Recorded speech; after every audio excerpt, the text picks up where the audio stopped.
Good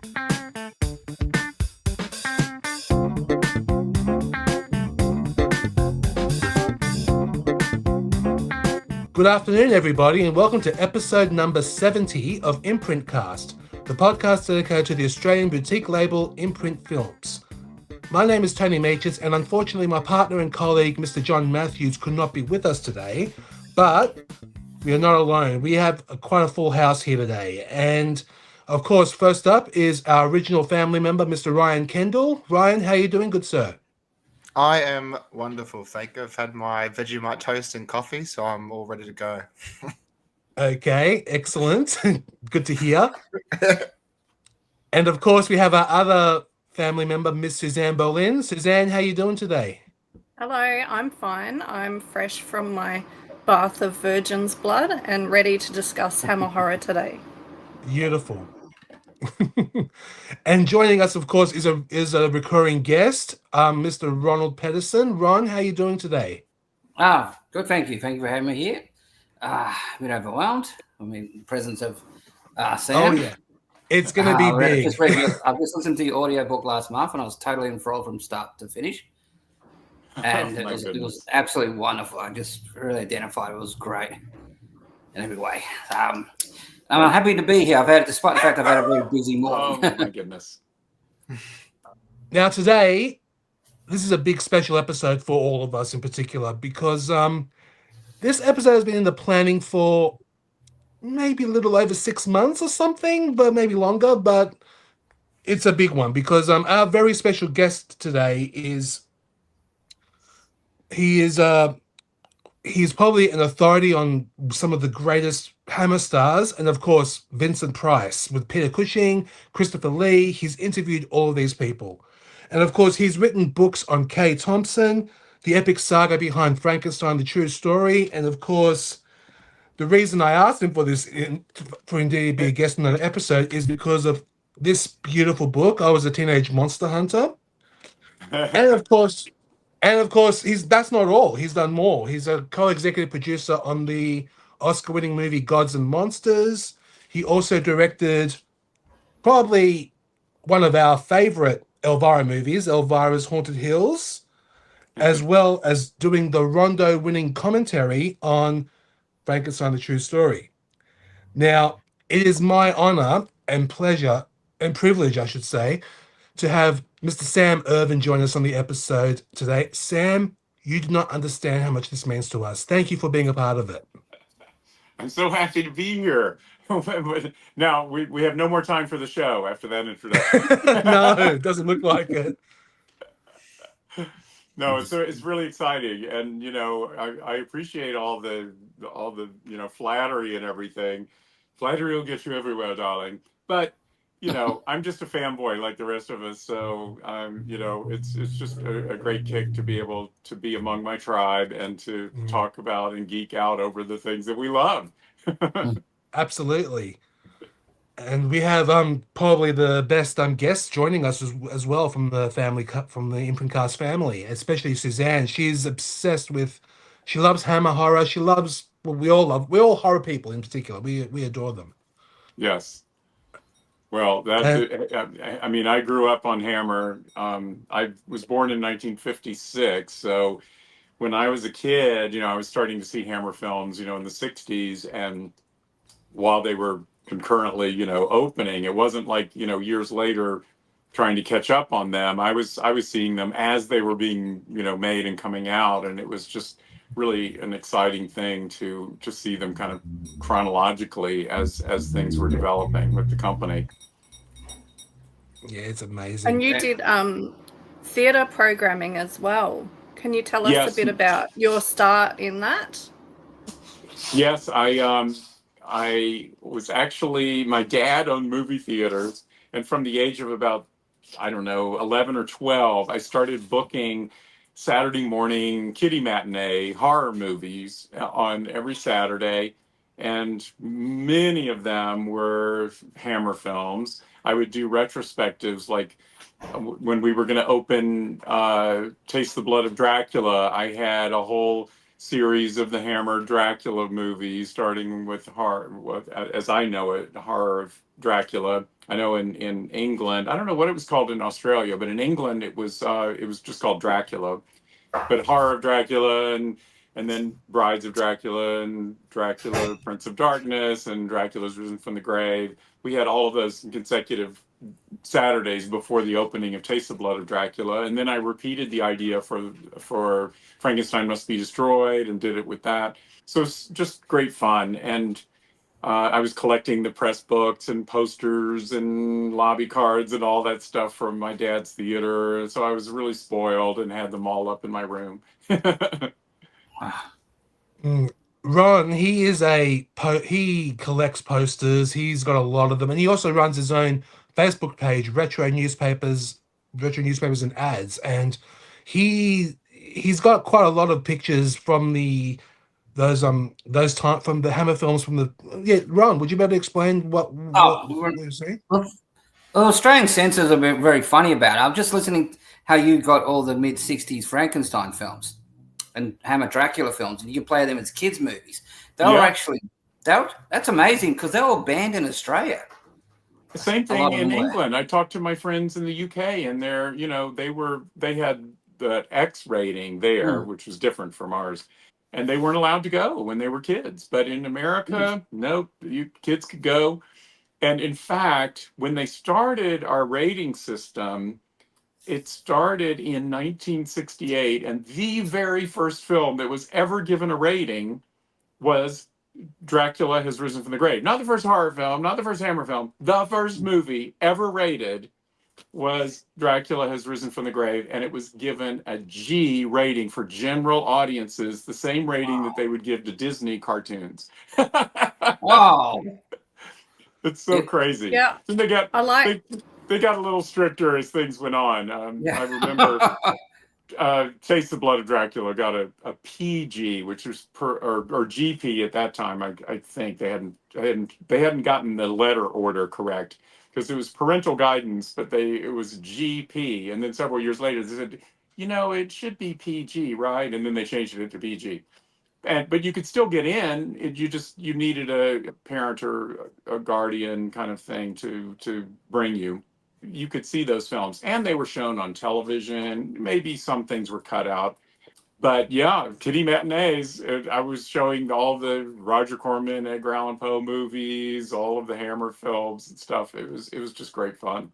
Incredible. Yeah, I liked how in your book how they were billed as kind of kiddies matinees or for teenagers and kids, whereas I guess I grew up seeing Hammer horror late night on television here. I'd be up all night till all hours till dawn watching all these, older horror movies on television, and they were meant for adults. That's why they were on so late. Yes. So I find that really cute that it was billed for the kids. The monsters. I know it. Yeah, no, it's a little crazy looking back on it, but I'm glad, and I'm glad my parents weren't strict about what I could see. They let me see anything and everything. I mean, it was pretty amazing. Wow. And from there, you got into doing your fanzine. Yes, so that's something, maybe younger people aren't really familiar with fanzines, but can you tell us about that? Yes, I did a fanzine called Bizarre, and it was an annual thing. I only did it for 4 years, from 72 to 75. And I did it in my summer break from school, and I would review all of the horror films from the previous year. And if they hadn't played at my dad's theaters or other theaters in town or drive-ins, and I needed to see them, because my dad was in the business, I could actually order prints, 35 millimeter prints, to be sent from the distributor for us to screen with, sort of like we might consider running the movie if we like it or whatever. And so I could set up these bogus screenings just so I could review it for my fanzine. And that's awesome. And then the first few interviews I did were through the mail.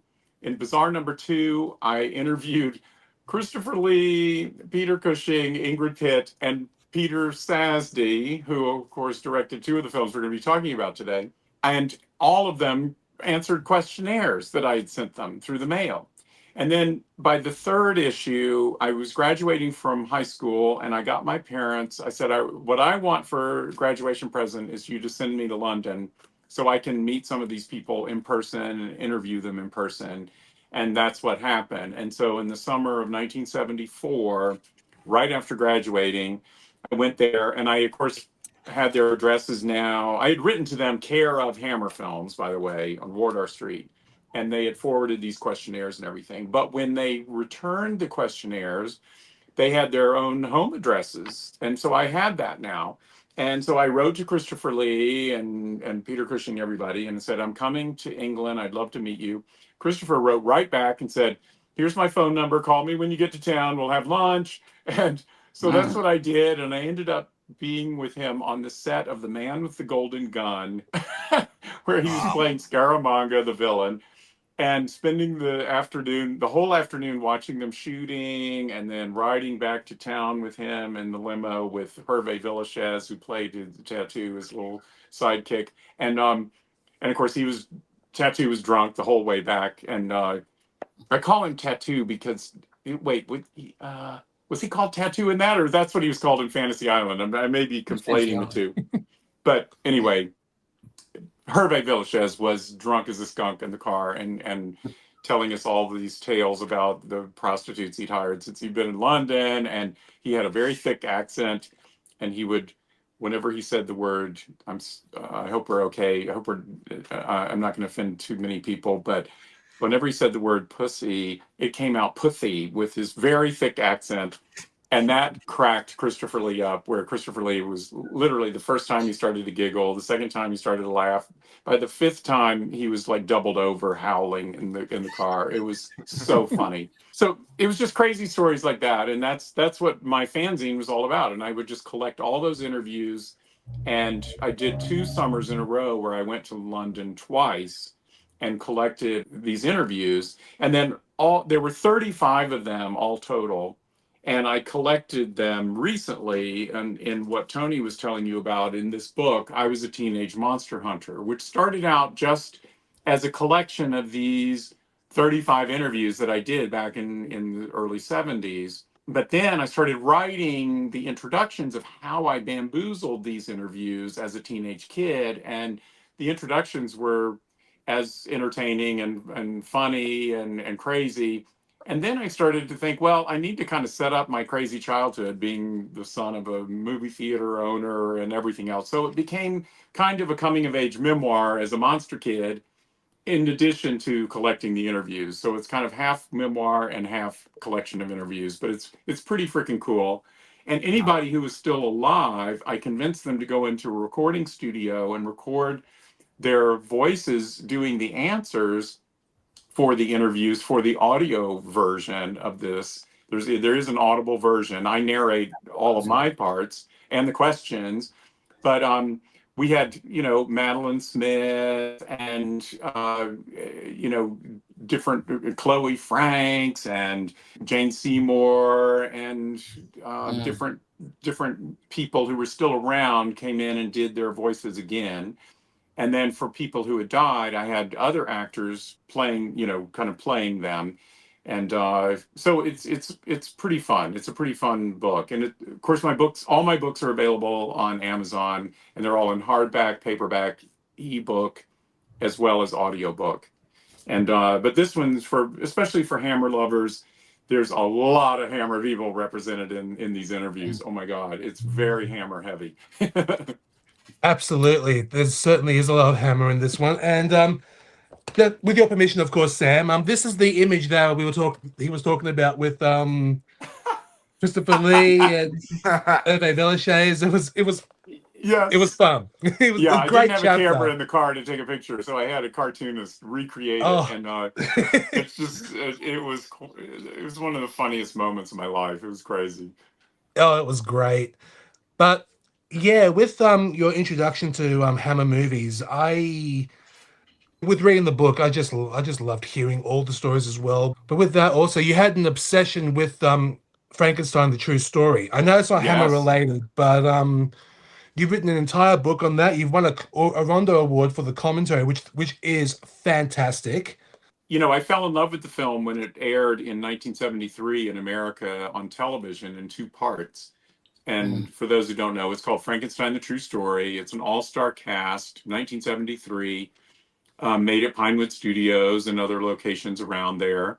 And it had James Mason, Leonard Whiting as Dr. Frankenstein, Michael Sarrazin as the creature, Jane Seymour as the female creature, David McCallum as Dr. Clerval, Nicola Paget is Elizabeth Frankenstein, the blind man is Sir Ralph Richardson, the chief of police is Sir John Gielgud, Tom Baker of Doctor Who is the ship captain.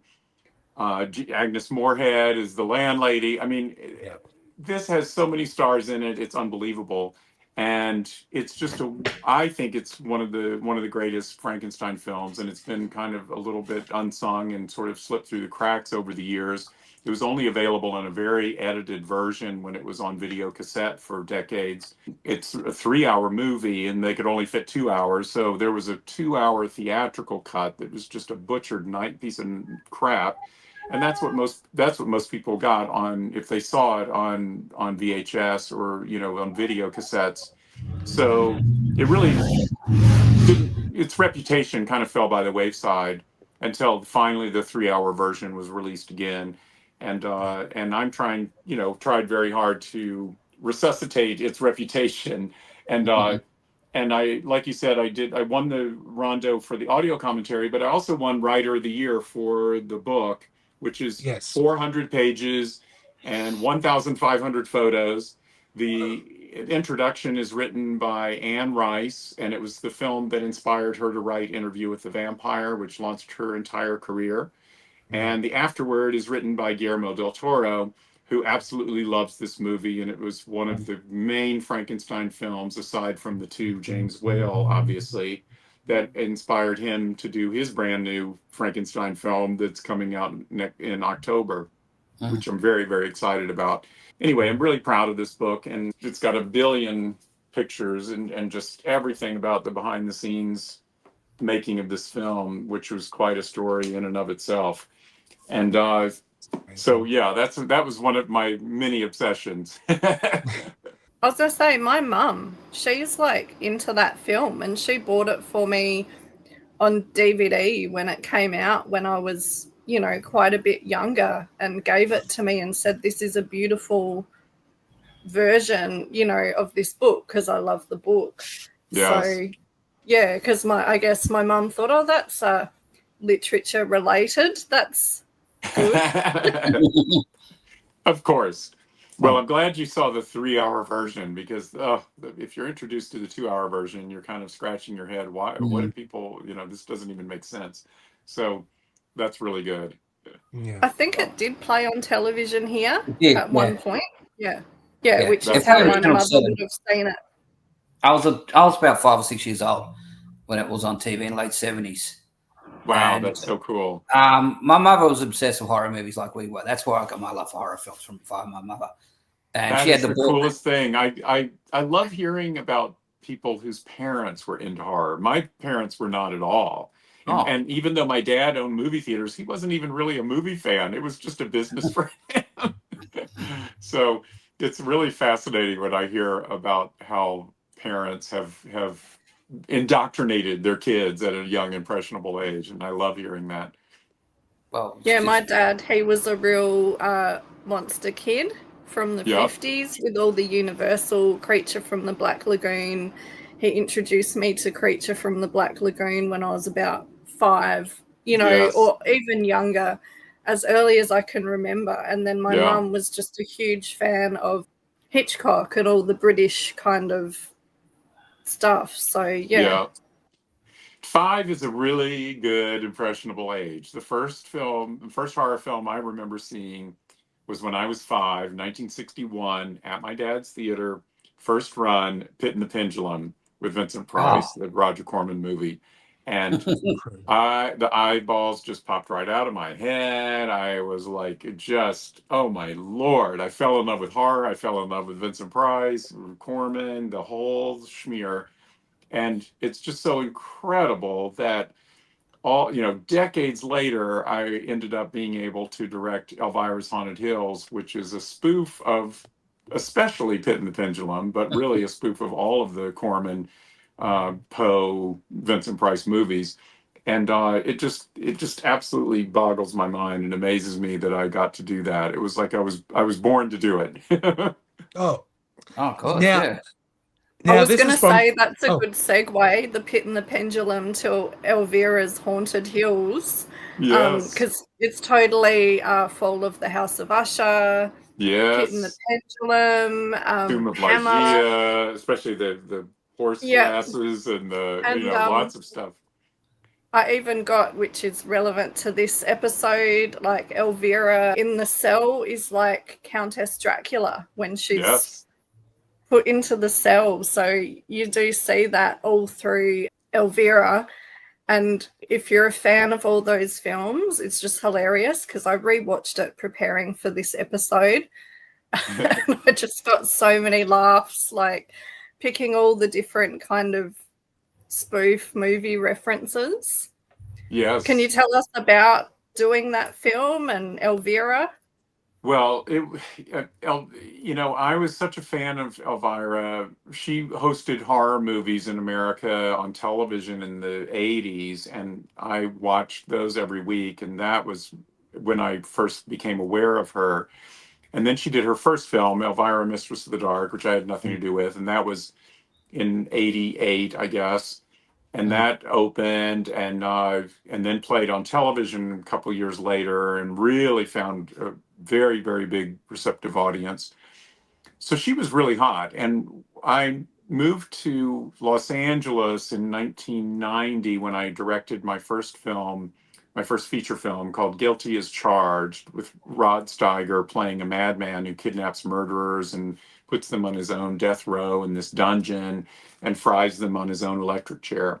And it was a horror film, but it was darkly comedic in the way that, say, Theater of Blood or the Dr. Phibes movies were, a little tongue in cheek. I went to this party. I was friends with Terry Sweeney, who was a cast member on Saturday Night Live, and he was the very first openly gay cast member, and he used to do Nancy Reagan in drag. And his husband I went to school with, and they would always have us come to watch them tape shows of Saturday Night Live. It was so much fun. Anyway, he had a party, and I got invited. And at the party, I looked over in the corner, and there is Cassandra Peterson, who's Elvira. And I ran over to Terry and I said, I have to meet her. And he took me over and introduced me. And he said, so Sam is a director. He has just had his first film. It's out in theaters and it's called Guilty as Charged. And Cassandra went, I just saw that film and I loved it. And I've been wanting to meet you because if I ever get to do another Elvira film, I would like you to consider being director. And I was like, whoa, what have you been drinking? And is this what happened, what commonly happens at Hollywood parties? Anyway, we became friends, and I cast her in a small cameo role in my second film called Acting on Impulse. It was a Scream Queen whodunit about Linda Fiorentino played a Scream Queen actress whose producer has been murdered, and she's implicated, and she has to prove her innocence. And also in the cast is Nancy Allen, who connects to my Brian De Palma days. And we had a number of other Scream Queens peppered throughout the cast. And I asked Cassandra if she would do a cameo as a bouncer at a country western bar. And so not as Elvira, but she just wears this blonde wig, kind of like Dolly Parton, and does this very funny turn. And so she, acted in one of my movies, and then we socialized a bit and everything. Well, years go by. They're still trying to get a second Elvira film going. Nobody's interested. But finally, around late 1990s, she calls and she goes, okay, we have been turned down by everybody, but my husband and I decided we're going to finance the second Elvira film ourselves.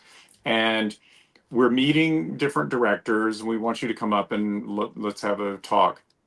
So I went up to their house, and she hands me the script, and she goes, "This is Elvira's Haunted Hills. It's a spoof of the Vincent Price, Edgar Allan Poe movies. Are you familiar with those?" And I go, "Cassandra, do you know where you are, Bartolome? You're about to enter hell, the neverworld, the infernal region, the abode of the damned, a place of torment, Gehenna, Naraka, the pit, and the pendulum, the razor edge of destiny. Thus the condition of man, bound on an island from which he can never nor hope to escape, surrounded by the waiting pit of hell, which must destroy him finally." And she looked at me like I was totally crazy and said, "You're hired." And that was the monologue of Vincent Price at the climax of Pit and the Pendulum. And it, the story goes, it's a too long a story to talk about here, but I learned that as an assignment in junior high school when they wanted us to learn a monologue. They're thinking Shakespeare, I'm thinking, Pit and the Pendulum. So I learned it for that, and I never forgot it. It is committed to my brain forever. I did it for Vincent Price when I met him, and it made quite an impression. He had me do it for Diana Rigg when he introduced me to Diana Rigg. I've gotten so much mileage out of knowing that monologue, and it got me the job to do Elvira's Haunted Hills. So anyway, it all goes back to Pit and the Pendulum, let me tell you. John wanted me to mention to you, Sam, as well, because he regrets not being here, but Elvira's Haunted Hills is his favorite Elvira movie. He absolutely adores it. That's so and great. He really wanted to say it himself, but because he's not here, well, I'll John, say I really appreciate it wherever you are.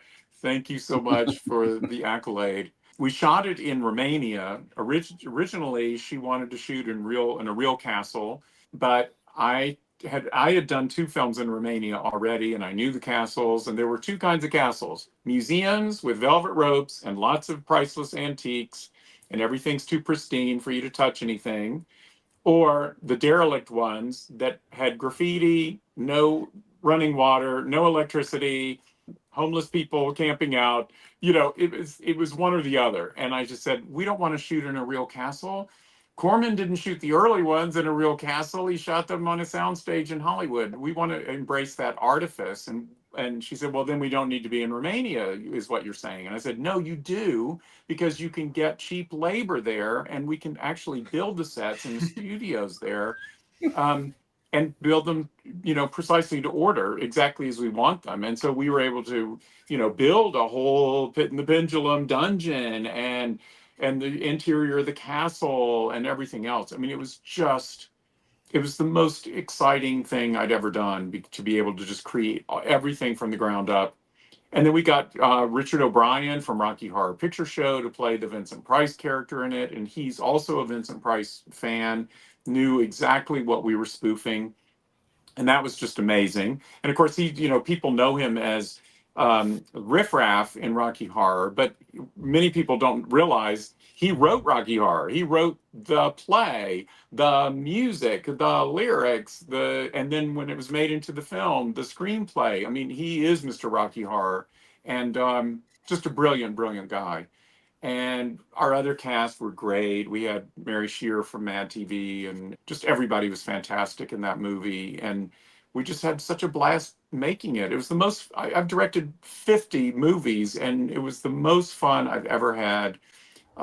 It just was like I said, I was born to do it. And it was the culmination of everything that I, had, of all my obsessions, right? I was just squeezing them into that movie. And Cassandra too. She, I was the first horror movie for me was Pit and the Pendulum. The first horror movie for her as a kid was House on Haunted Hill with Vincent Price. So we both had Vincent Price as our, childhood. The catalyst that made us love horror was Vincent Price. So we feel like we're separated at birth. We're both redhead. I'm not redhead anymore, but I used to be a ginger. And, we're both monster kids who started off, weaned on Vincent Price. It's amazing. And you say in your book that you do like that combination of comedy and horror, or some laughs and horror, and that this was an influence on you. Bob Hope, Ghostbreakers, which also came out through Imprint. Yeah, so I just I thought love I'd bring that that up movie. because it's on Imprint. And I did kind of get that in Elvira's Haunted Hills, that kind of exactly. No, I comedy love going back to these films. precisely. And no, I love that. I do like a little humor in my horror. You're absolutely right. And what is that? That's the Ghost Breakers. Oh, okay, cool. Oh, yes.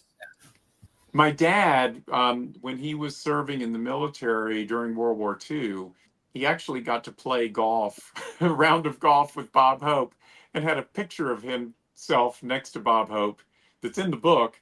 And so that was framed on the wall. And when you're a little tiny kid, you know, I didn't know who Bob Hope was. And then suddenly when I'm watching Ghostbreakers, I'm like, wait a minute, I recognize that. Oh my God, that's the guy from the oh my Lord. And from then on, that picture meant everything to me. Let me see if I can find it. Let me show you.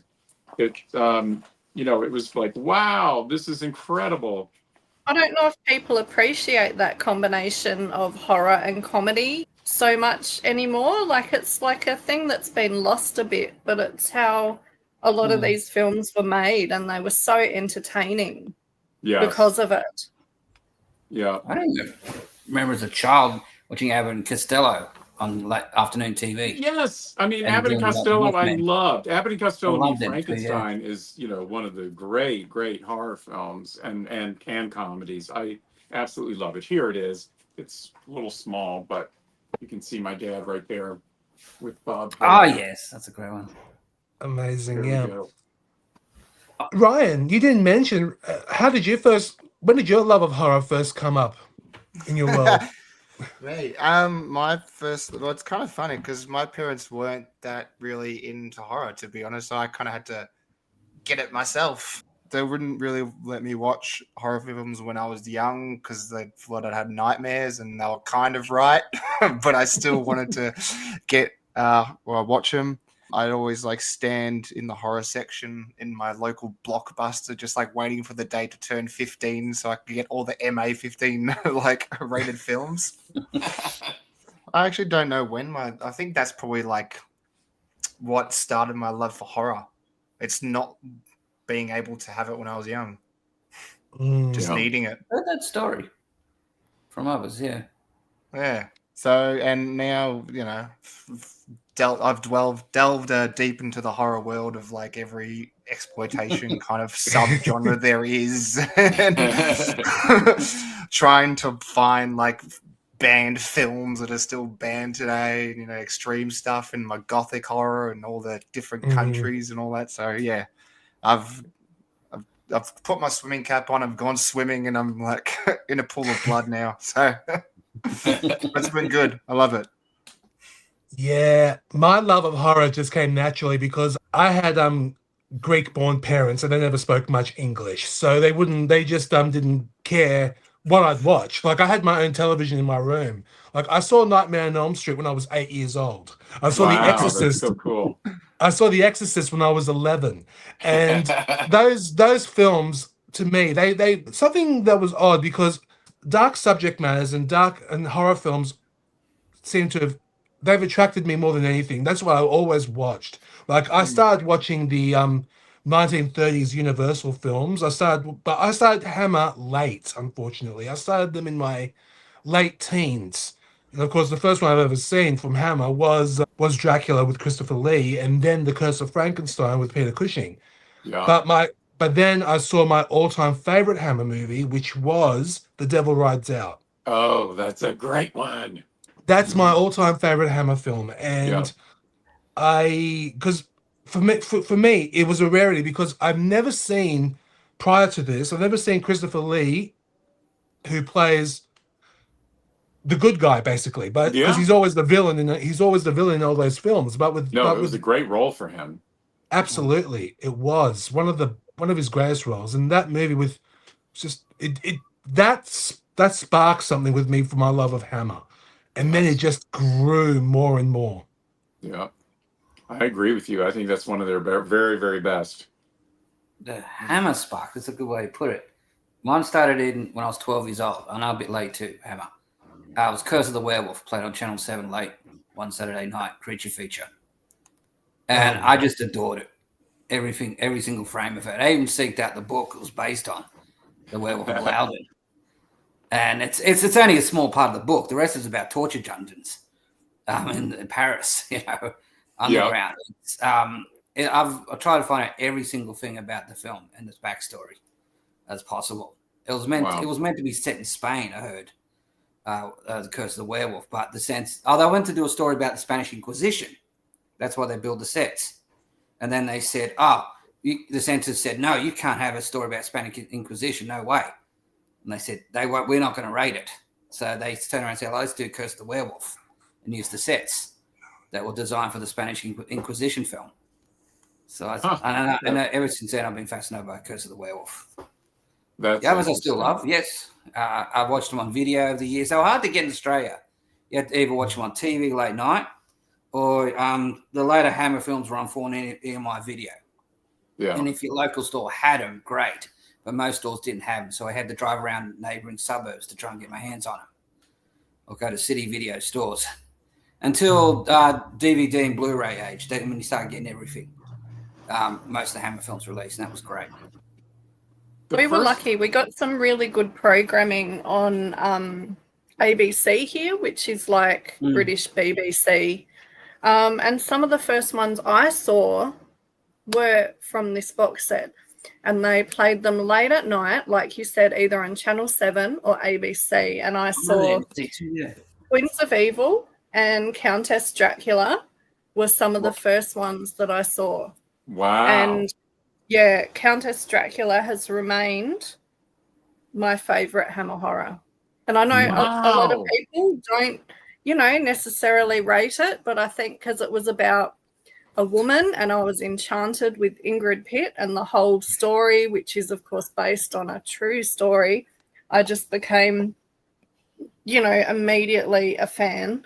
And obviously I've always been attracted to the Gothic and was born like a little Wednesday Addams or Morticia or Elvira. So, when I saw Hammer horror and Gothic horror, it totally just clicked. Wow.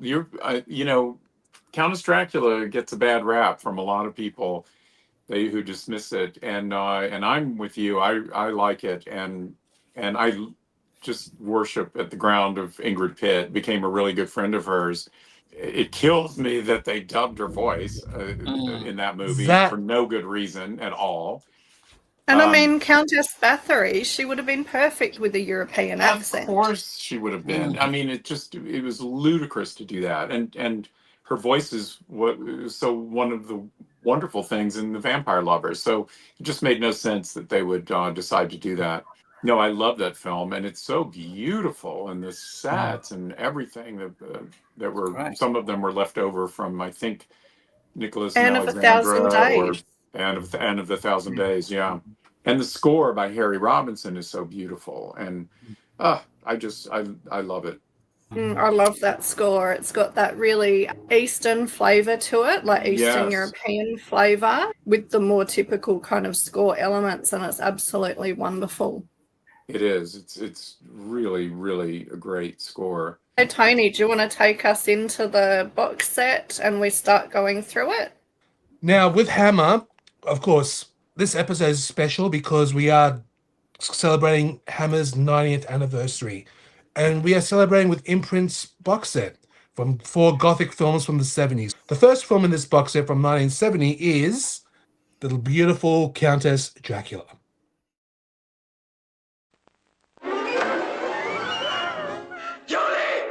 Mirror, mirror on the wall, who's the ugliest of them all? Mirror, mirror on the wall, who's the fairest of them all? Devil woman! Mirror, mirror on the wall, who's the most terrifying of them all? The Countess Dracula.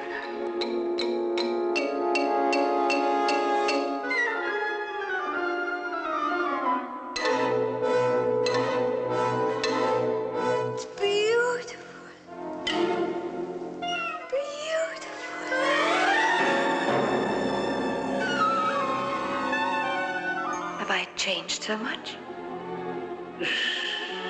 as a flower changes from bud to bloom, past recognition. There once was a countess young and fair, with tender skin and flaxen hair. Oh, Countess, how do you keep your looks? Dobby! What secrets in these ancient books? The book! What book? The chapter on blood sacrifices. Please help me. I don't know what's happened to me. Say you love me. Say it. Yes. Yes, yes, I love you. Yes. Don't you realize that you get uglier each time you get old? And you can't go on killing forever? Why not? That woman embodies all the virtues. Mistress, friend, and mother in one. Does such a woman exist? You know she does.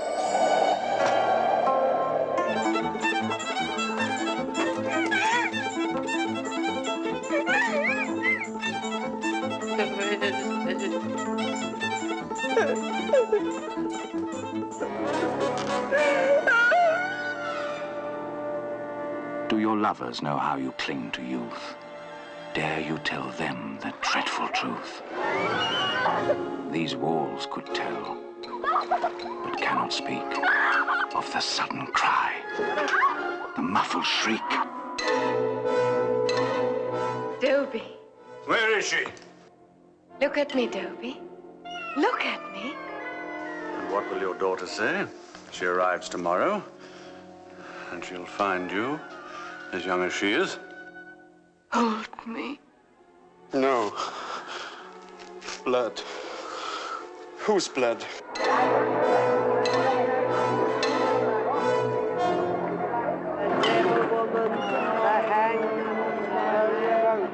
Mirror, mirror on the wall, who's the most terrifying of them all?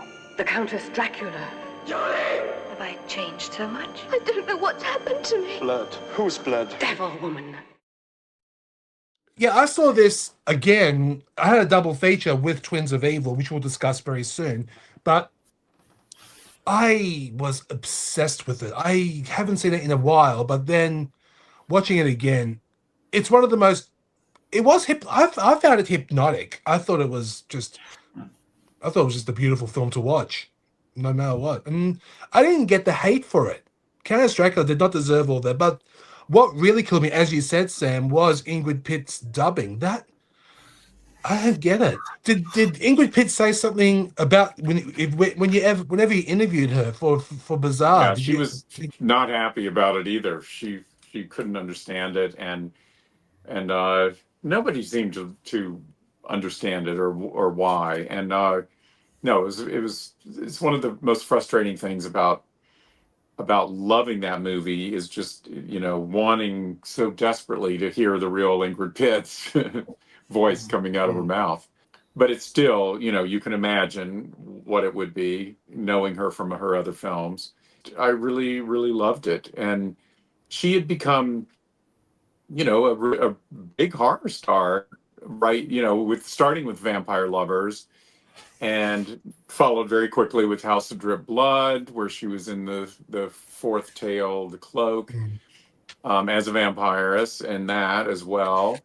And of course, it appears in The Wicker Man, and then Countess Dracula. She had, if the horror genre in England had continued on an upward climb rather than kind of going down the tubes, I think she would have continued to be a very, very big star, and kind of the female counterpart to Christopher Lee and Peter Cushing. And it's just too bad that she got started on that train a little bit late in the game, because she was marvelous, absolutely marvelous. I first interviewed her, as I mentioned, by questionnaire for my fanzine, and then when I went to London the first time, we had lunch and I interviewed her in person, and we just stayed in really close touch. And the second time I came to England, met with her again, and we would write back and forth correspondence.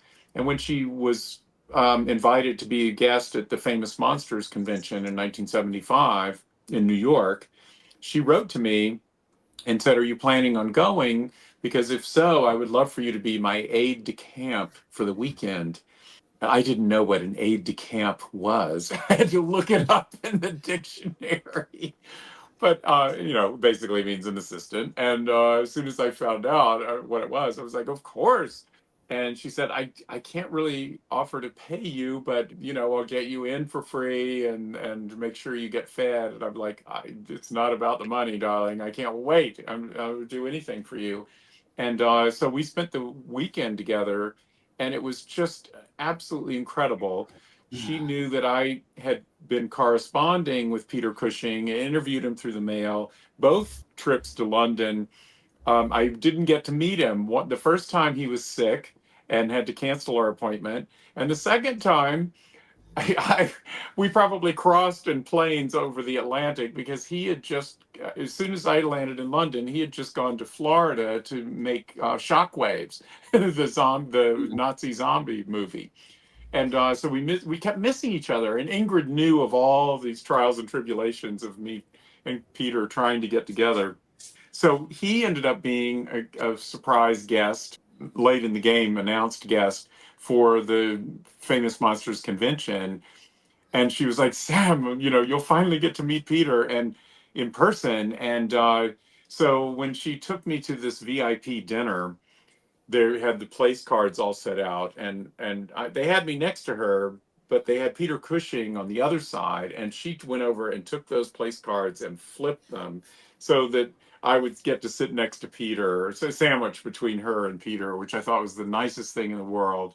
And when Peter, I said, Mr. Cushing, it's Sam Irvin. He goes, oh my God, we finally get to connect and meet. And he was just great. It was like long lost friends when we finally did get together. But I have such fond memories of Ingrid. She was so lovely and just a kick to be around. She was very funny and really loved being, loved doing the horror films and loved being considered a horror star. And you get people at different moods and they're going to say different things in different interviews. But when I was with her, she absolutely ate it up and really loved it, and thought that The Vampire Lovers was probably her best film. I mean, I think, having had her voice dubbed in Countess Dracula, put a little bit of a damper on her being able to call that one of her favorites.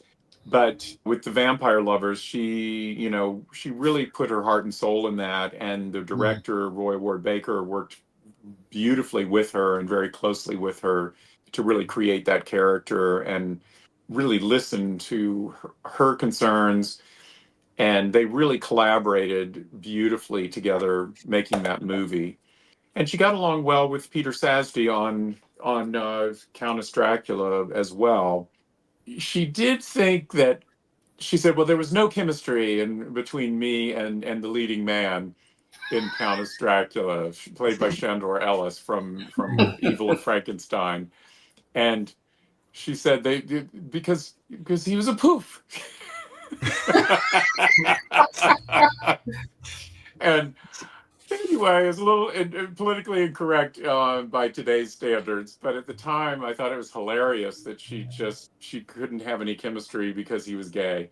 I thought what came off on screen was just perfectly marvelous, and he's such an attractive gentleman and everything else. I think that it worked, despite her feeling that it was not quite up to her standards.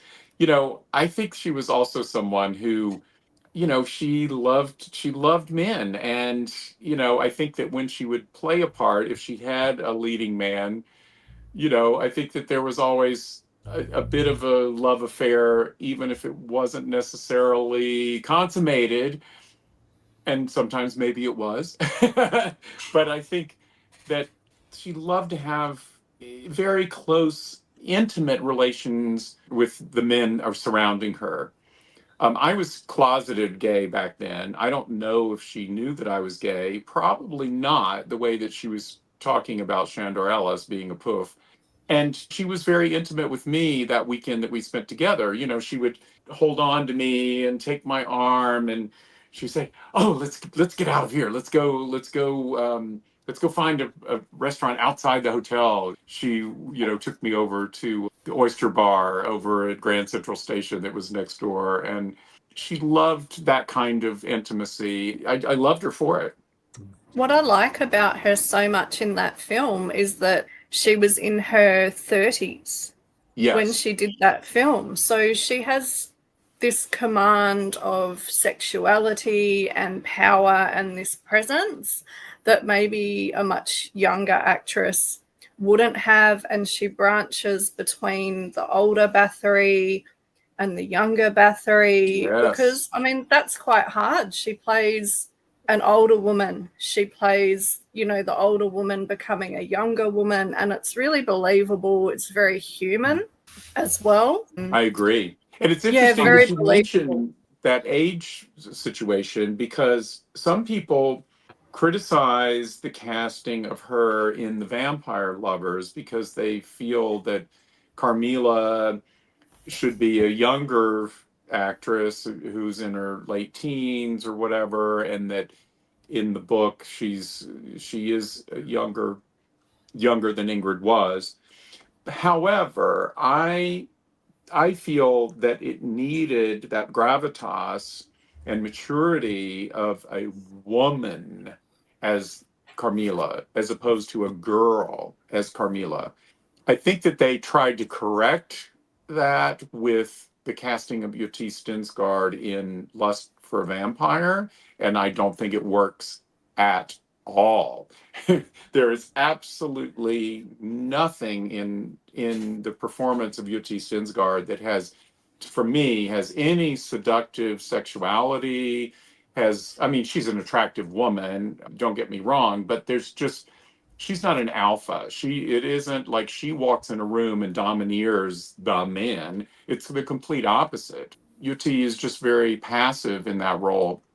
And the Carmilla or Mircalla or the various names, the anagrams of the names, she's in control. She's scheming, she's in control.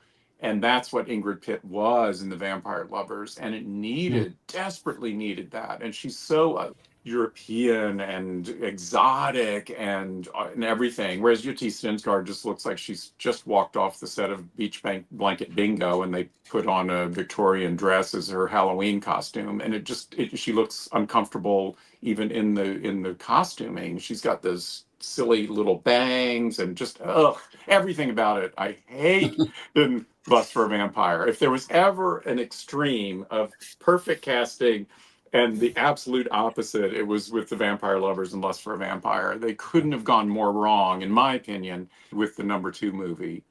But getting back to Countess Dracula, you know, nobody could complain about the age of her. She was absolutely perfect. You're absolutely right. She straddled just the perfect maturity to be able to play the old Bathory as well as the young. And they did a great job, I thought, with the makeup. I thought it all worked just beautifully, absolutely beautifully. Yeah, stunning film, and of course based on the real life Countess Bathory. So the legend of this Hungarian or Slovakian, because it was in that area, countess who supposedly committed these sadistic, horrific deeds, even though we don't really know. Most of it is legend. Most of it was written about 100 years after her death. The first mention of her bathing in blood was 100 years after her death. Right. So it's a legend that's grown around that. But the Hammer film takes almost identically from these accounts that were written about her legend and from a particular book from the 70s, which was The Truth About Dracula by Gabrielle Ronay. And that helped to inspire the film when there was a bit of a resurgence and interest in vampires in the 70s. And there was a lot of true vampire books coming out and books about vampires. So they really tried. Dracula being another one. And they really tried to get it right. And that's what I've always liked about this film. I love the fact that they all took it seriously. You know, they were, like you say, it's probably a great deal of it is legend, but still, they respected the legends of the past, and they weaved this really wonderful, I think, story. She probably wasn't really getting young, if you don't believe the magic of it, but it took the supernatural aspects of it and weaved it in there beautifully. And I just think it's a wonderful story and a wonderful film. I think that one of the reasons that it didn't at the time become a bigger hit is, unfortunately, the name Countess Dracula makes everyone think that this is a vampire film and that she's going to be a bride of Dracula or something. And so there were expectations set up in a different direction. And when it became just the bathing in blood and a little bit more of a historical drama like Rasputin the Mad Monk or whatever, people just felt that this was not the movie they were expecting and built up in their mind to see. But when you take away the title and you look at it for what it is, it's really it's just this beautiful gem that kind of, I think, unfairly gets overlooked too often, far too often. It's one of the best accounts, I think, of Countess Bathory, and there haven't been that many on film. There is actually an extra on the Blu-ray through Imprint by Kat Ellinger, I believe, that details all different Countess Bathory adaptations. So I do know the real Bathory in her time was considered to be a very beautiful woman for her time. She was also extremely powerful, and she was known to punish servants, which was not uncommon for the time, but she took a particular sadistic delight in it, apparently. And some of her favourite modes of punishment included putting pins under the fingernails of servants that annoyed her, or into very sensitive parts of the body. She also had a trick where she took the servants or people outside, stripped them naked in winter, and doused them in water until they turned into human ice blocks. Oh, goodness. Which is nasty. And then in summer, she realized, this trick doesn't work. So she would strip them naked, baste them in honey, and leave them outside to be eaten and stung to death by insects. Oh, my goodness. I sense there's another film to be made here. Yeah, so, truth is always far more scary than horror sometimes when we look at it. And Hammer did the tasteful version. They did. And in regards to that trick, the human ice block, so the picture behind the opening credits of the film is actually a painting by a Hungarian artist. I don't know exactly how to say his name, but it's István Sok, I think, and it was painted in 1895. It's titled Erzsébet Bathory, and it depicts Bathory watching with this kind of like sensual delight and totally reveling in these naked women that are being doused in the water and frozen while she watches on. It's a super large painting, and that's what is the image in the opening credits of the film. It was unfortunately destroyed during bombing in World War II, but there's photographs that will remain, and so I presume they've used one of these photographs, and that's under the opening credits. That's something I did not know. That is fascinating. Yeah, I love the fact that they really were serious about researching and doing it justice in a way. I'm very impressed by that. I was also impressed in the Vampire Lovers that it is by far, it is totally faithful to the Sheridan Le Fanu novella. I mean, slavishly faithful. It's amazingly faithful. And that's not something that Hammer's always known for. So in both of these cases of Ingrid Pitt films, they really took the material seriously. I sure did.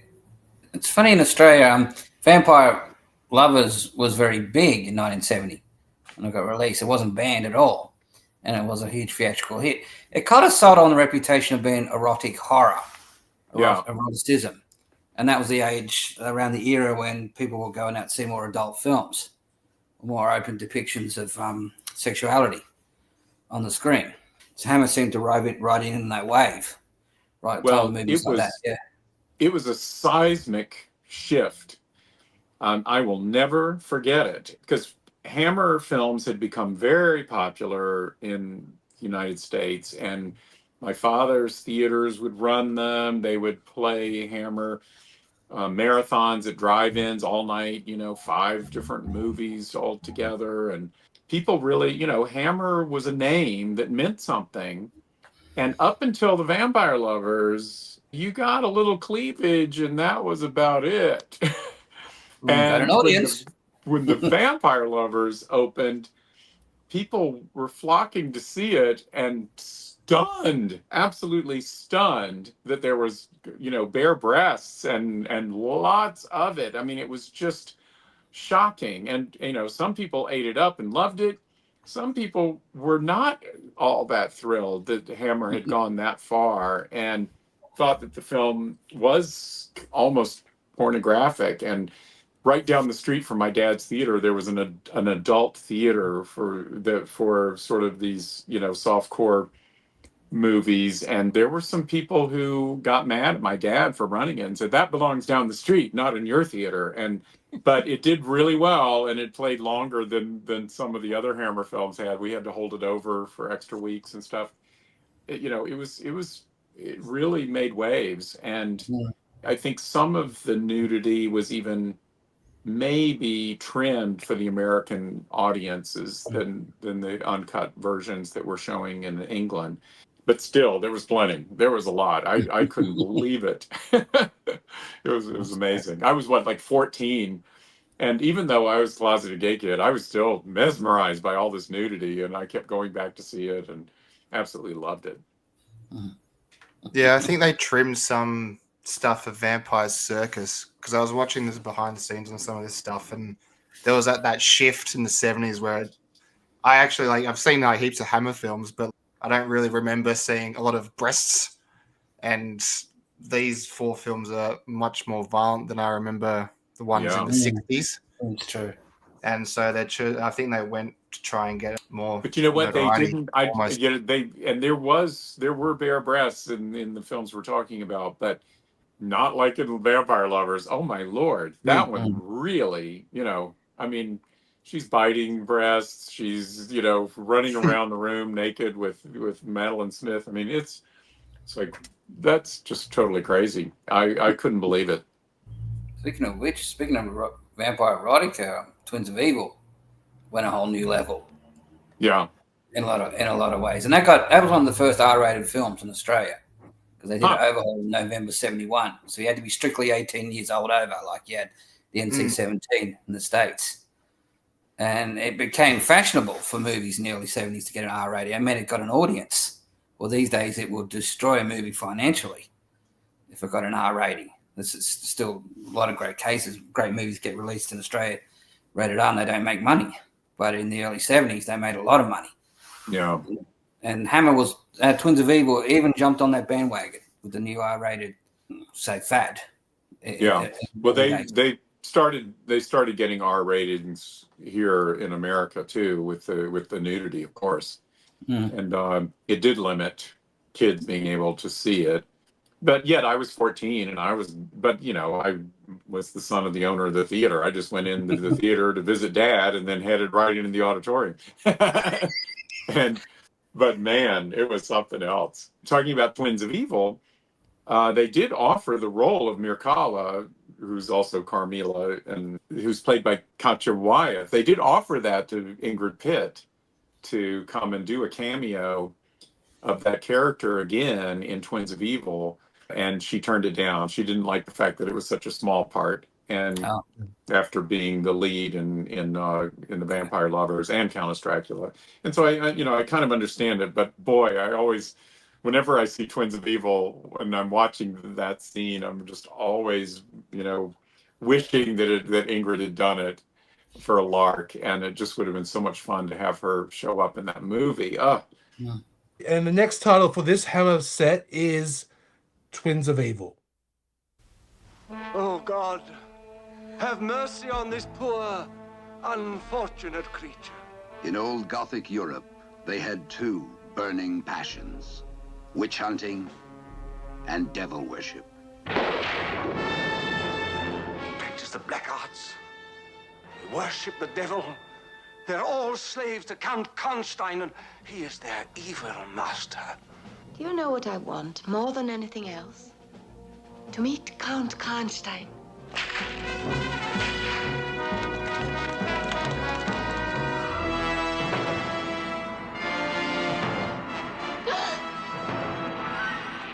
They look alike. They dress alike. Two identical beauties. But one of them has the very devil in her. For you, all pleasures should be supreme. These are the men they call the Brotherhood.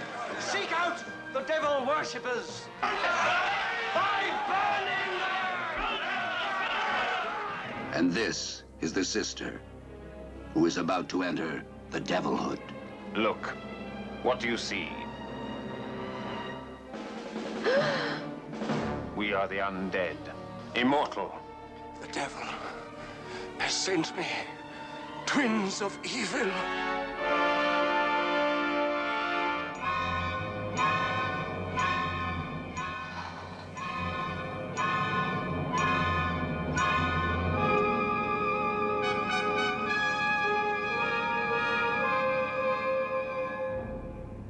You will be Maria now, unsuspected, good and kind. Think of the havoc you can cause. I thought it was your sister that I loved, but now I know. Maria.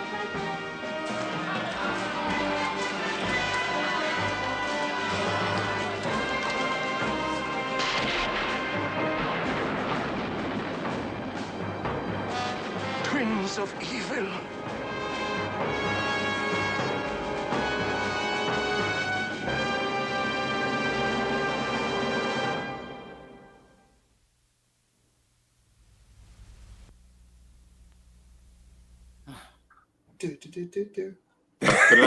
Well, I mean, I'll just jump right in and just say, you know, we've been talking about the Vampire Lovers. Well, that was the first in a trilogy of the Karnstein movies that were based on Carmilla, this novella by Sheridan Le Fanu. And the second one in the series was Lust for a Vampire, which I've already gone on record that is not one of my favorite movies. It's not one of Hammer's best. It's not. Okay. It's a mess. It's a mess. But they came back strong with Twins of Evil. I really love Twins of Evil. You know, Vampire Lovers is still my favorite. I have my soft spot for Ingrid. Sorry.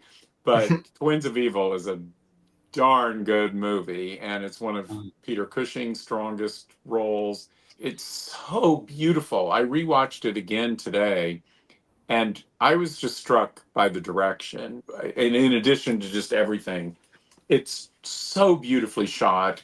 It was done at Pinewood Studios and a lot of the Black's Forest or whatever it is around there and different familiar locations. But it just looks so rich and so beautiful, and the lighting and everything is so beautiful. There's so many elegant camera moves on the dolly. I am a classicist. I love that. And just little simple things, even just little, just in a little dialogue scene, they'll just do this little elegant camera move, and they'll have the characters do a little dance of choreography of where they switch positions, or the camera goes from one shoulder to the other, and when they're on a tight schedule, those things take time to set up the track and to get all the focus marks and everything else. And the fact that John Huff, the director, took the time to do all of those elegant moves, it's just absolutely incredible. I think it's one of the more beautifully shot movies, and energetically so, with all these little subtle moves. There are a few moments where he uses a zoom lens, which was very 1970s, very popular in the 70s, those zooms. I'm not a big fan of zoom lenses unless there's a very, very specific reason for it. I do use one in Elvira's Haunted Hills, and it's when they're in the bedroom and they hear the doorknob is turning, and it cuts to a shot where you see the whole side of the room, and it zooms in really quick to the doorknob. Okay, so that was a moment where I justified it. But normally I'm not crazy about the zoom lenses, and there's several shots where it'll be zoomed in tight on Peter Cushing and the other men on the horses, and then it'll sort of pull out, and those look a little cheesier to me. I'm not wild about those shots, but overall I think it's absolutely beautiful. And the two actresses, Mary and Madeline Collinson, who were the first Playboy twins ever in Playboy Centerfold and everything. That's where they were hired off of that, I think. Their voices are dubbed. I even think it's the same woman that dubbed Ingrid Pitt in Countess Dracula.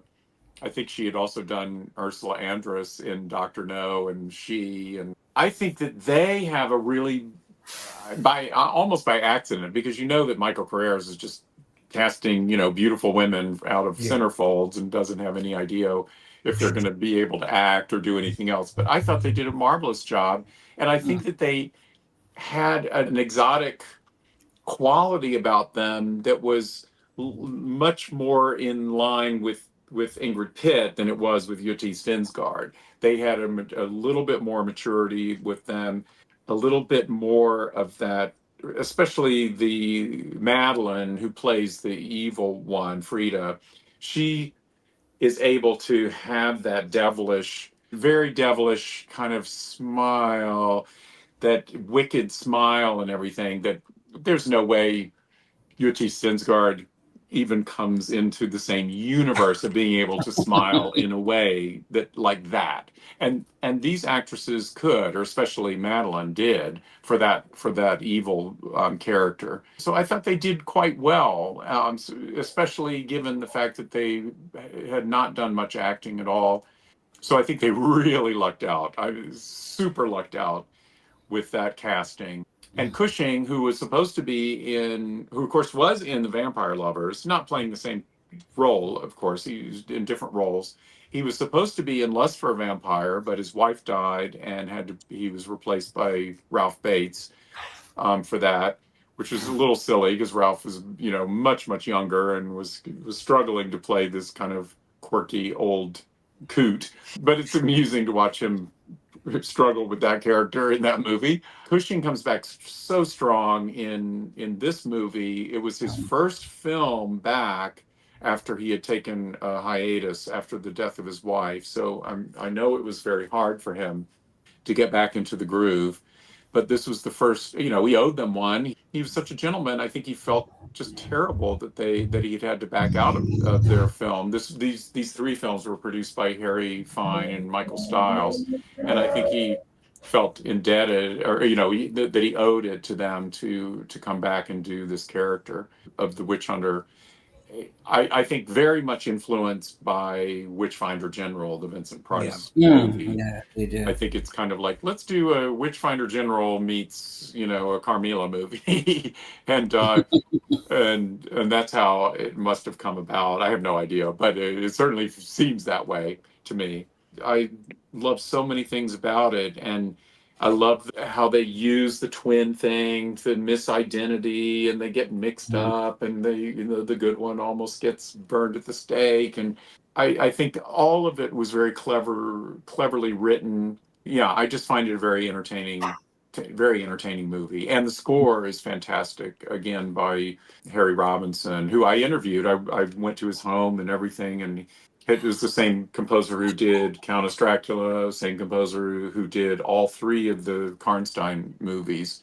And there's a fourth Karnstein movie, sort of. We'll give it half a credit. It's Captain Kronos, Vampire Hunter. Oh, yes.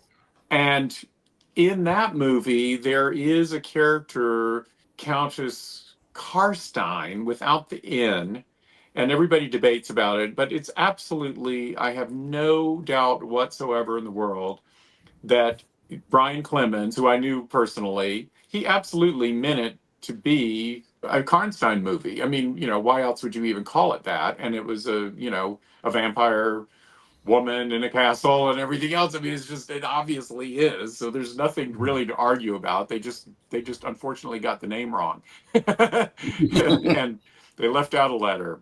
But I don't know how that happened, but it did. And it kind of counts in a way.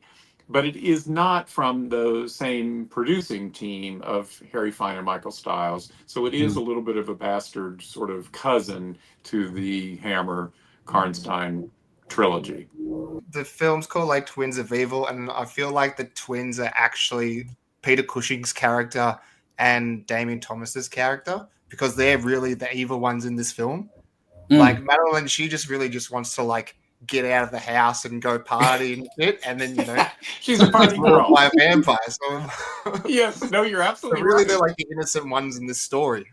It was called Twins of Dracula in Australia upon its theatrical release. That's right. I remember seeing a poster with that title. Great, yeah, it's a great poster art too, advertising art. How did it fare at your father's cinema? This one. It was released with.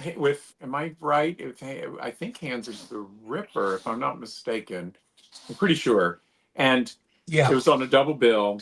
It didn't do great, I have to say. It was when Hammer was starting to kind of peter out in America. It was released by, it was Universal. Universal ended up buying it. It didn't do great. It was not a huge hit at my dad's theater. I mean, it played a week and there was no reason to hold it over. And then after that, it was hard to find even in retrospectives at drive-ins and things like that. It was rarely included with other Hammer films. And so it was hard to see for a while until home video finally came around and started putting those things out again. I always liked it from when I first saw it, and I think Cushing is so strong. Damien Thomas was very strong.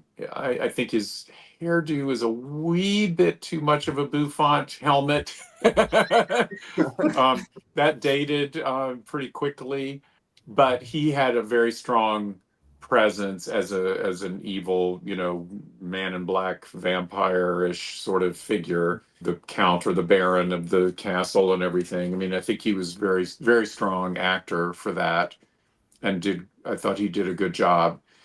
All of the casting was good in that. There was Harvey, what's his name, who plays Cushing's sort of sidekick guy. He had been in all three movies. He was the butler in Vampire Lovers, and he plays a small part in Lust for a Vampire, I forget which, but he's Cushing's sort of right-hand man. He's right-hand man, strong man, yeah. I think he must have been a friend of the producers, maybe, because he may be one of the few constants of all three films.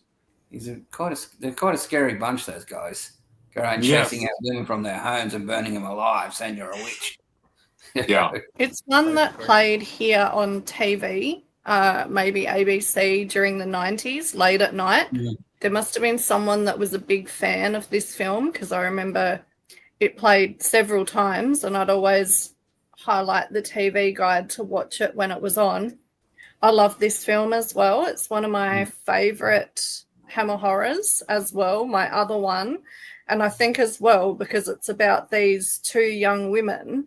And when I saw it, I was probably like a teenager, and I kind of felt like I related to them, because we've got the twin that doesn't want to be repressed by these religious kind of crony, her uncle and the cronies, and she just wants to go out and party, and she wants to be a libertine like the Count, but doesn't understand, well, just because I'm a woman, why can't I be a libertine too?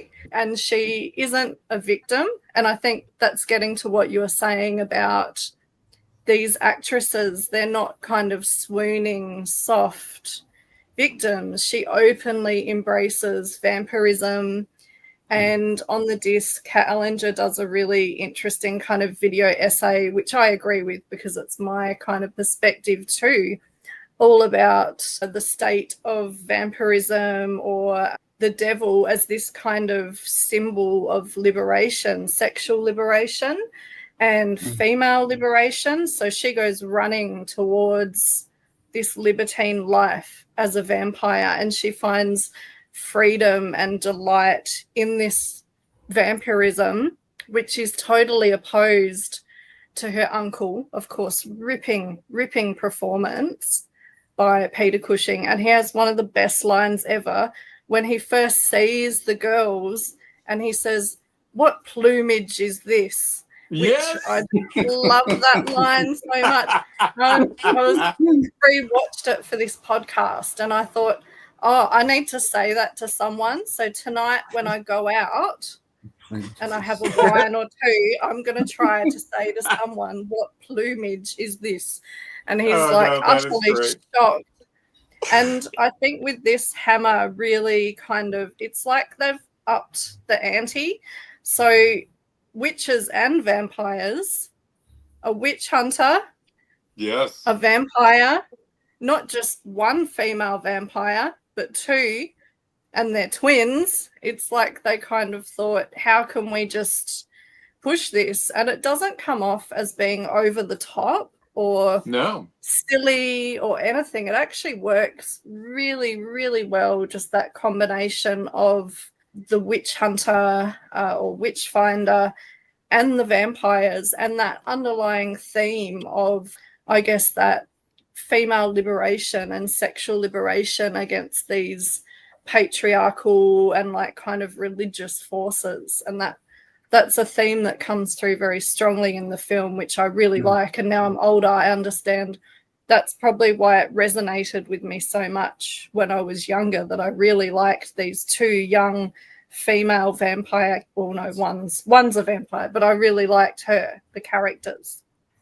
No, I couldn't agree with you more. I think it's the whole outsider theory comes into play because they really are outsiders. When they come to visit, you know, they have no idea of how repressive this household is going to be, and they want no part of it. The other thing that I think was kind of interesting with the Peter Cushing character is he's always the vampire hunter, you know, when he's playing Van Helsing, but even in the Vampire Lovers, he's the expert on vampires. And in this, he's not at all. You know, they're hunting witches, quote unquote, and it's probably all kangaroo court innocent girls that really aren't. I mean, maybe they are practicing some kind of Wiccan whatever, but they don't necessarily have the kinds of powers that they're being accused of by Cushing and his men. And then suddenly they're confronted with actual real supernatural vampirism, and Cushing knows nothing about how to get rid of them. It's the brother of the teacher who ends up telling him how to do away with a vampire, and that they have to decapitate them or drive a stake through their hearts. I find that so funny that you're having to teach Peter Cushing how to get rid of a vampire. That was the young David Warbeck. Yeah. Who from the, of course, everyone knows from the Beyond, and Fortunes of Black Cat. That's exactly right. The Wellington-born actor, and yeah, it was interesting that how they burned witches. John Cleese theorized in the commentary track for Monty Python Holy Grail when they burned the witch that it was all sexually motivated. All the men want to sleep with the beautiful young woman, but they can't, so they accuse her of witch and set up the kangaroo court and burn her. And it's probably the same case with Twins of Evil. There are all these men lusting after beautiful girls. Oh, sorry. I think in Twins of Evil, you do have that very repressed sexuality coming through in these like very closed, very rigid religious men, which is true to life. But I've talked quite a lot about witches on this podcast, actually. So I just had a fact written down. So between 1450 and 1750, anywhere from 35 to 50,000 people were executed for the crime of witchcraft. Around 80% of these were women, so men were burned too, but it was largely women, and there's a few factors for this because women were easier targets, basically. Yeah, They didn't have legal means, and the women that were persecuted were often poor. They were often lived by themselves. They didn't have a protector physically or the means to protect themselves legally. They were often somehow considered immoral or ungodly, as we see in this film. They might have been midwives or practicing healers. They could have just been lonely women who talked to their cats, and people thought, well, she's a bit weird. I don't think you should be talking to your cat. Also, sometimes they were accused just for no good reason at all, or out of spite, basically. If someone didn't like you, they could say, yeah, I think she's a witch. What Ron was saying earlier is that some of these women were, probably had an affair with a married man and maybe got pregnant, and the easiest thing for him to do to get out of that scandal is to have her burned. So, it's a similar case actually to Countess Bathory. So the real Countess Bathory, there is a theory that after her husband died, that she actually didn't really commit all these really heinous crimes, but that after he died, she inherited huge amounts of land and wealth. And it was at a time when there was a conflict between Protestant religion and Catholics, and her family was all for the new religion, the Protestants. So she was extremely politically inconvenient, but also extremely powerful, which was atypical for a woman at that time. So basically, people got together and just said, she's a witch. She's, this sadist. She murders. She commits all these ungodly acts, and tried her and basically got rid of her because the crown seized all her land. So there are a lot of men that had a lot to gain from her reputation being sullied and basically her being brought down. And they did this to women too. They did it to Henry VIII's wives when they became politically inconvenient. And it was just as simple as saying she's a witch. She colludes with the devil. And it also helped keep that kind of social status quo in order as well. So if a woman stepped outside of that kind of social status quo, social expectations, she's a witch. See you later. And unfortunately, the big witch persecution that happened in the United Kingdom, largely led by King James, who wrote his own book on demonology, which encouraged witch hunting, was basically carried out as this political exercise so that as a king, he could make himself out to be a strong ruler who was saving his country from this supposed epidemic of witches and demons and Satan. So therefore he was a really strong, brave king, and it kind of cemented his reign because he didn't have a whole lot of other things going for him at a politically unstable time. So that's just a bit of a background of the witch hunts and witch burning in that sense, like we see in this film. Yeah. No, that's great. And how you kind of know your shit. Yes. And it's funny, authoritarian never changes. It's still the same emergency. We take emergency measures against a group, a very, say, minority group or an easy target, or someone who can't fight back. And they make themselves wrong in the process, which is quite cowardly. We see it and all that's too what often. I like. Yeah, these films, I think there's probably people out there that think, they're silly horror movies. But no, they've got a lot of history in them. They've got a lot of themes that are still very relevant today.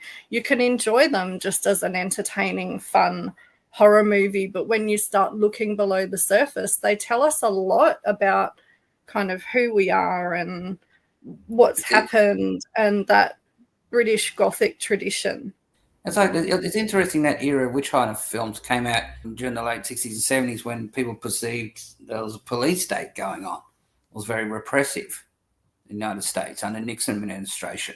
And a lot of countries felt they were living in oppressive authoritarian states. Then these movies pop up like that. Same after Franco died, all the movies popped up about authoritarian or witch hunters and evil forces. So I always think period films do reflect the time that they're made, or disguised, thinly disguised analogies of the current eras they live in, which is truly the case with witch hunter films in that way. And Paul Morrissey said that as well about why he made Flesh for Frankenstein, Blood for Dracula. It was commentary of the era he lived in, and that's how they come to light.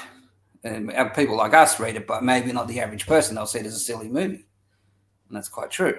It's funny because when I was a teenager watching those, I was just in lust with the two leads. They were just so beautiful. For years, you couldn't get these films. You only saw them in horror books or movie books. I used to troll libraries when I was young to find stills of these movies, and always they looked amazing. Those two twin girls when they had those things, they were just beautiful. But then you finally get to see them. Well, it's a different experience. It's quite amazing. And now there's going to be a 4K coming out, Twins of Evil, which that's great. Imprint's doing in October, is it? Yeah, October 29th is the release date. It's a worldwide debut on 4K for Twins of Evil. Now, that is huge. Oh. That's going to be so beautiful. God, so amazing. Can't wait. Wonderful. What's the next movie in the set, Tony? The next film in this set is the next film directed by Peter Sasdy as well. It's called Hands of the Ripper. Between the 2nd of April 1888 and September the 17th, 1889, a dreadful fear descended over the streets of London. No one who saw that face lived, except one small child whom he spared, because she was his own flesh and blood. There was another murder. They're looking for Jack the Ripper. It's you.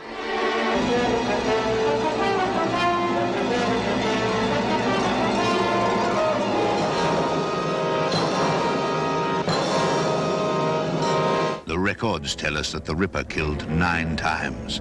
Mrs. Golden. Now Hammer reveal how the curse lived on into a second generation of terror. Whoever impaled that unfortunate woman on this poker possessed immense physical strength. Anna is upstairs at this moment. She's what? Oh, Miss Anna, you're going to look lovely tonight. Damn it, Pritchard, you've got a possessed being in your home, as savage as any wild beast.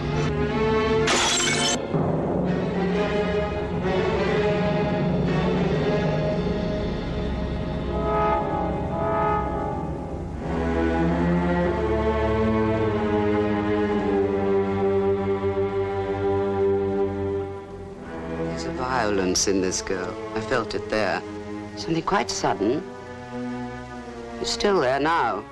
Something horribly violent. These are the streets. And these are the women. And this is the girl who inherited the hands that Jack used.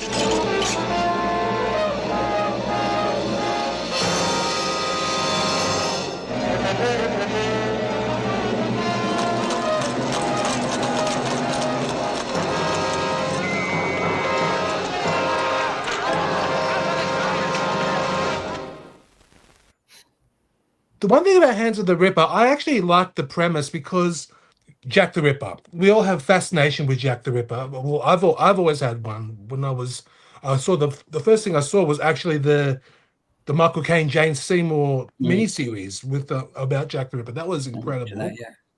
And then in 1988, yes. That's and then I saw this. I liked it, but I know a lot of people hated it. Was on that Johnny Depp and Heather Graham film From Hell.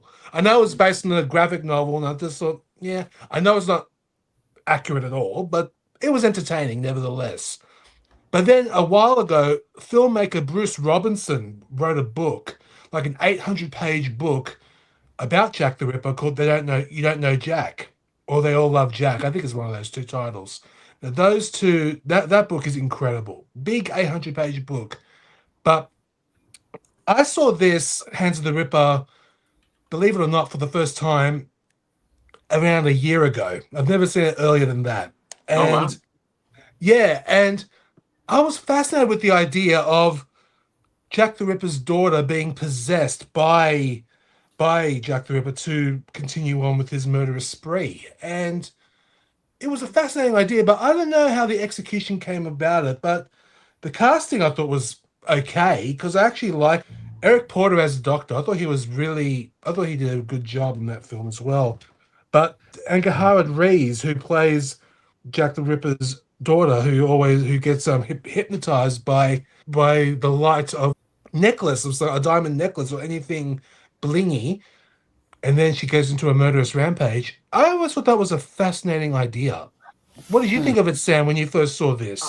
I really, really love the film. And it's like, it's sort of out of the norm in terms of some of the themes. And again, we keep talking about how the development of the scripts delved into these other areas that were pretty unusual for the usual Hammer film and usual horror film.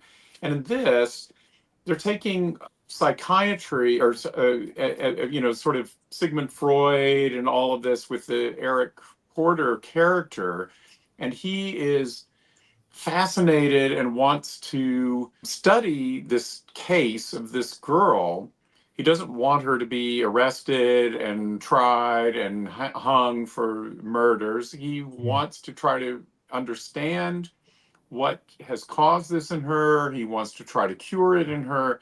He looks at her as a laboratory specimen in a way, and he kind of becomes the villain of the piece in a way because he's allowing her to continue her murderous spree because he's become obsessed with this case and wants to continue studying this. And so I thought that's a really interesting way of going about it. I mean, it is a little bit like your Dr. Frankenstein in a way, who is trying to study science and learn more, but things get out of hand.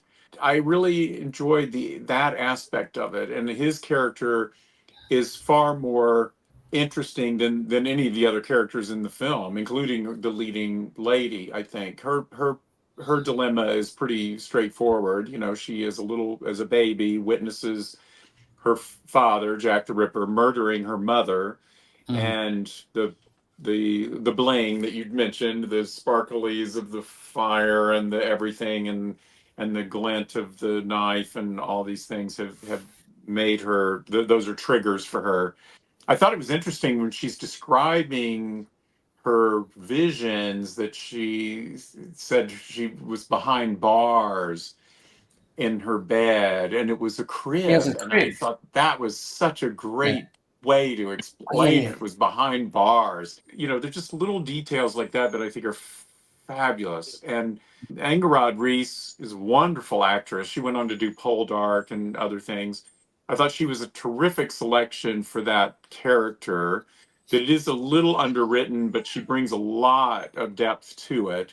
And you really feel there are moments where her eyes are all glistening and tearing up and everything that I thought it was very believable. It was a great performance. And the things that I think are a little weak, I think, Peter Safdie, I really loved so much of the look of what he did with Countess Dracula and Taste the Blood of Dracula. I mean, those films are absolutely gorgeous.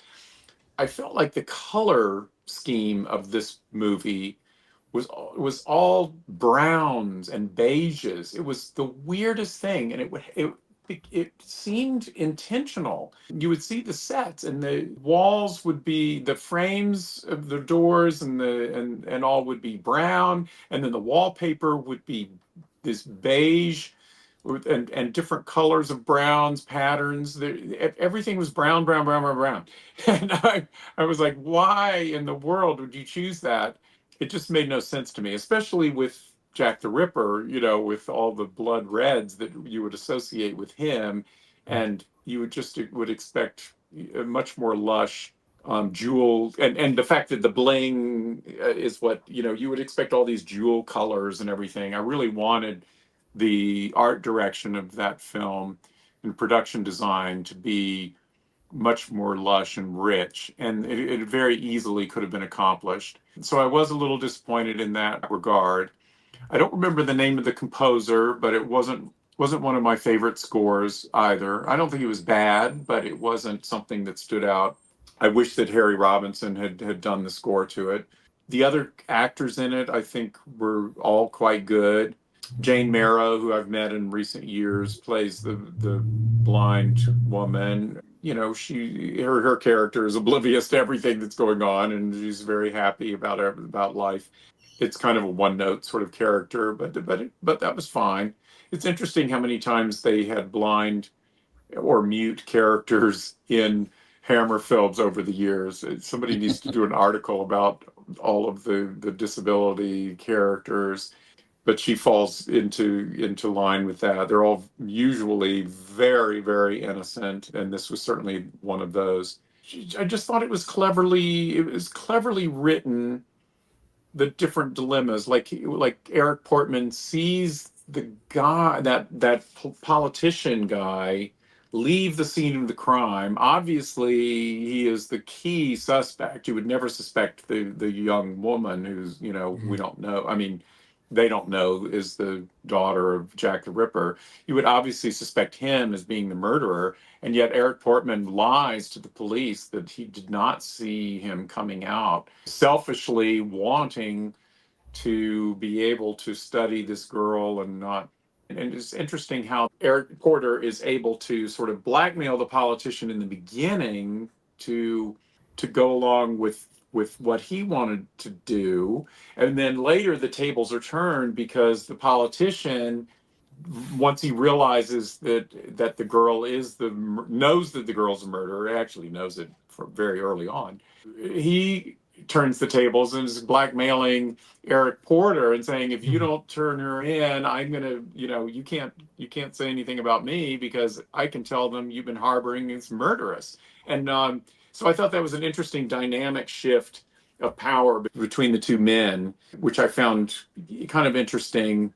For the usual Hammer film, it was a more interesting dynamic that you don't always get in the scripting. It's one of those Hammer films where they probably wanted Peter Cushing for the Eric Porter role and he wasn't available or whatever. Or you even could have had Christopher Lee in that role for sure. Just about any film at that point that didn't have at least Cushing in it, you're wondering what happened. He was too busy. And I think it hurt its chances of really becoming a hit film.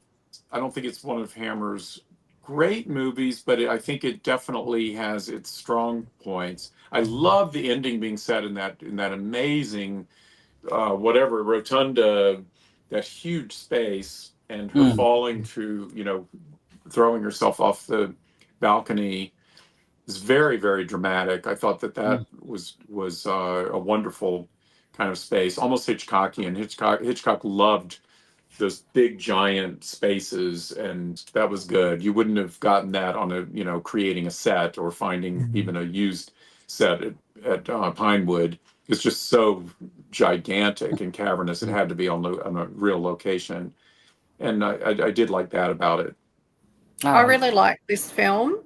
It's one you don't hear people talking about a whole lot. I think it's been a bit underrated and misunderstood. And when I saw it when I was younger, I think that I was probably the same. And part of the reason for that is that subdued color palette, which is very different from other Hammer movies that are very colorful. It may have been that they were going for this very Victorian London look, because when you read accounts of Victorian London, it is described as being always in different shades of grey and brown because it was so polluted. Smog, fog, smoke, covered in dung. It was this total filthy metropolis of London. And yet it was always described as just being different shades of grey and brown. So no green, no colour. So maybe that's what they were going for. It's not as eye-catching. Whether was the right decision, I don't know. But I'm a really big fan of that ending, as you say. It's very psychological. Like you said, it gets right into that preoccupation with psychology and Freud, which people were interested in.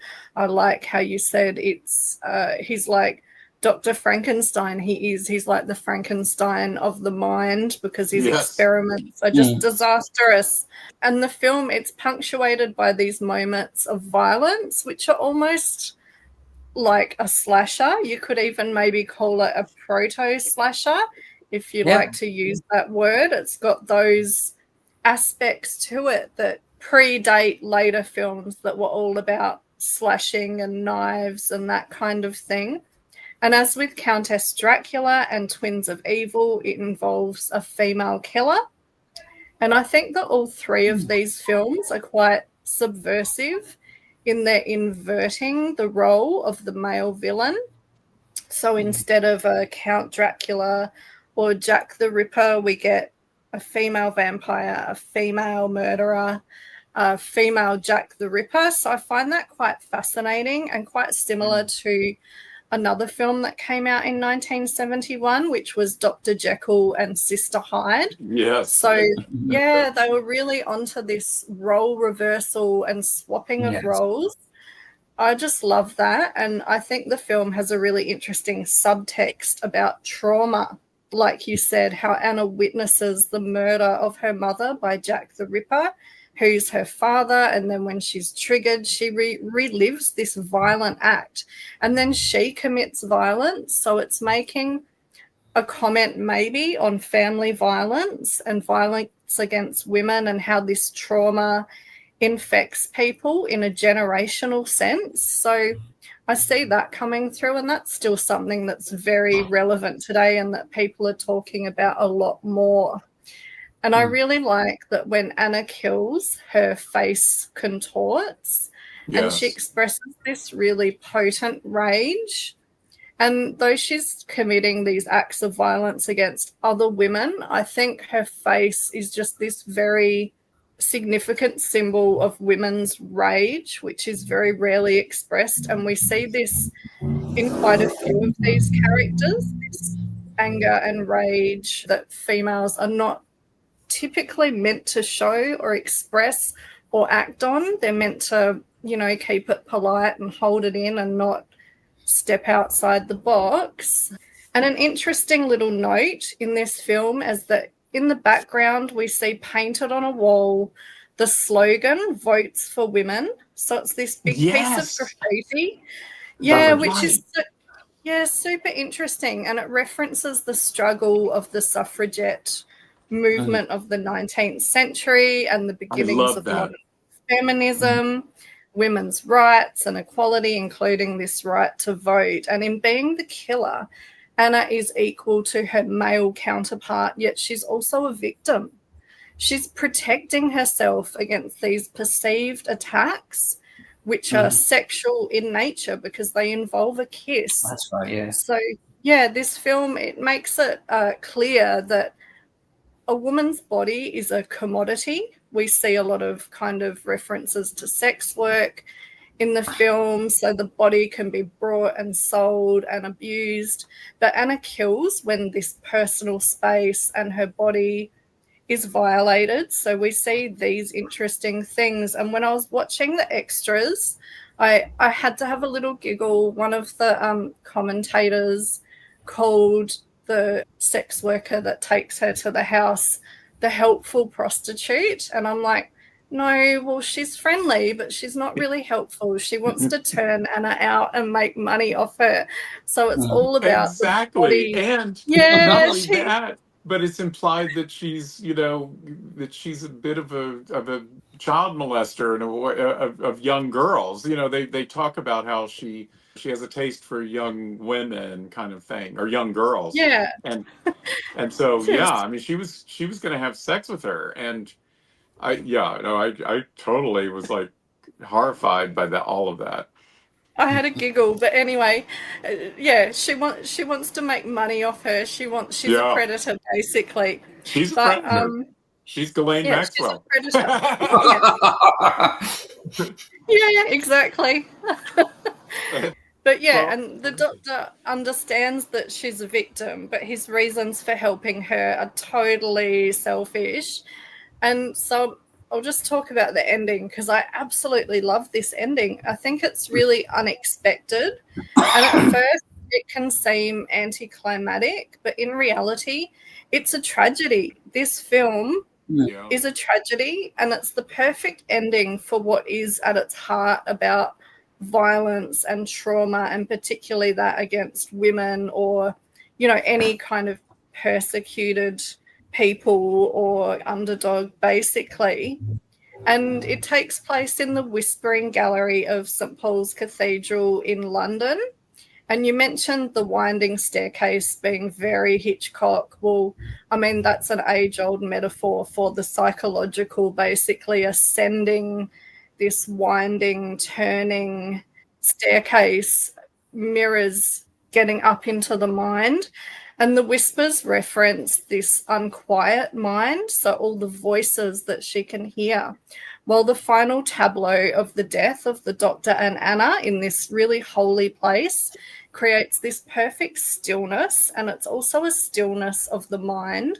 So obviously her mind has not been still, and it references Renaissance paintings which depict the ascension of Jesus and the Virgin to heaven. And it's actually the climax of Francis Ford Coppola's Dracula. He uses this same reference of the Holy Ascension in Renaissance paintings. So if you watch the two and you watch Elizabeth's death in Dracula, she's wearing a green dress. She falls, and then the ending of the two together is the tableau in the Renaissance style. That's just a total side note that I picked up on. But also, to take you back to that suffragette reference, St. Paul's was actually the site of two suffragette terrorist attacks in 1913 and 1914.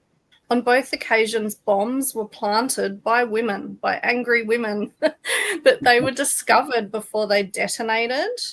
And these attacks were carried out due to the Church of England being perceived as opposing and blocking women's suffrage. So in this film, we have this kind of really angry woman die in a place that has been associated to opposing suffrage. So I think there's some things happening in this film that are kind of more than what it seems with all these aspects. So sorry, I just had to rave on a bit there because no, it's great. It's very concise. When very I was clear. younger, I just thought, oh yeah, that's a Ripper film, and then watching it when I'm a bit older, I kind of started getting all this new stuff from it that I found really, really interesting.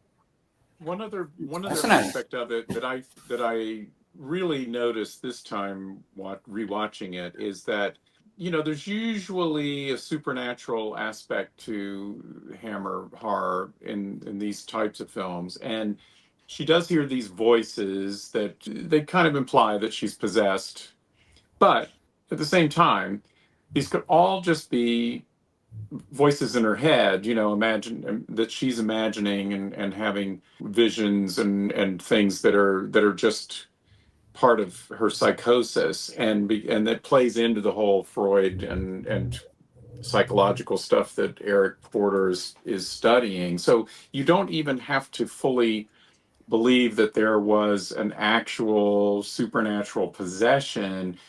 It could just be the effects that this poor child had from this traumatic experience as a kid. And I find that really interesting, you know, that it doesn't require you to go as far as to believe that Jack the Ripper has come back. I grew up reading Jack the Ripper, and he was always portrayed as a supernatural figure who came in and ripped up prostitutes and disappeared. And then, you know, the Michael Caine movie series that Tony mentioned, I remember watching that, being glued to it. And then I read a book by Robert K. Ressler. He theorized Jack the Ripper must have lived close by to the victims where he committed the crimes. That's why the police couldn't catch him. And that's what the Hammer film did, Hands of the Ripper. It showed the beginning. He runs to his nearby house. Yeah. And that's kind of way ahead of his time, that theory. So one of the writers thought he had to live nearby. That's quite brilliant in that way. And also, it makes the story very tight. I did like that, but it took me years to figure it out because I've only watched it twice. I only watched it the other day for the second time, and it was a long time. I watched it on the ABC, and it was slightly cut down. And I kind of lugged it together with other slasher movies. I didn't really see it in that level. There's many different levels it offered. But once again, historical films are reflections of the times where the suffrages and the women's repression, and we're talking about feminism was rising in the early 70s, and movements were rising as well. And that's a good reflection of that, the film did, in a lot of ways. Yeah, no, I totally agree. Shall we move on to our last? Vampire Circus. Vampire Circus. That's the last film from this set.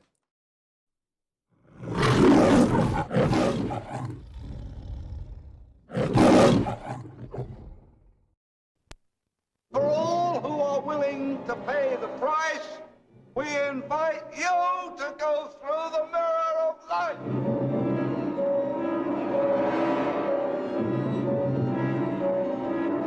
Dora!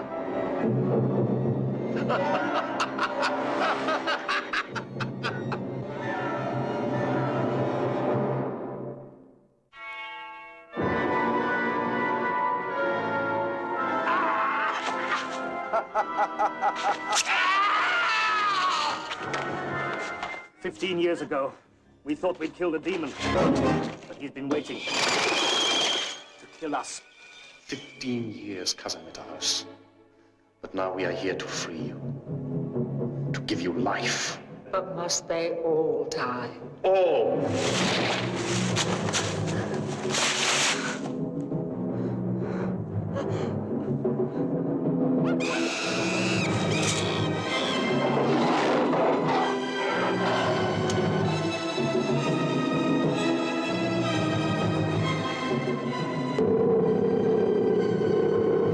I mocked their talk of vampires. I was wrong. I've seen proof, terrifying proof. People have been killed in villages, killed by vampires. None of you will live. Your children will die. So give me back my life.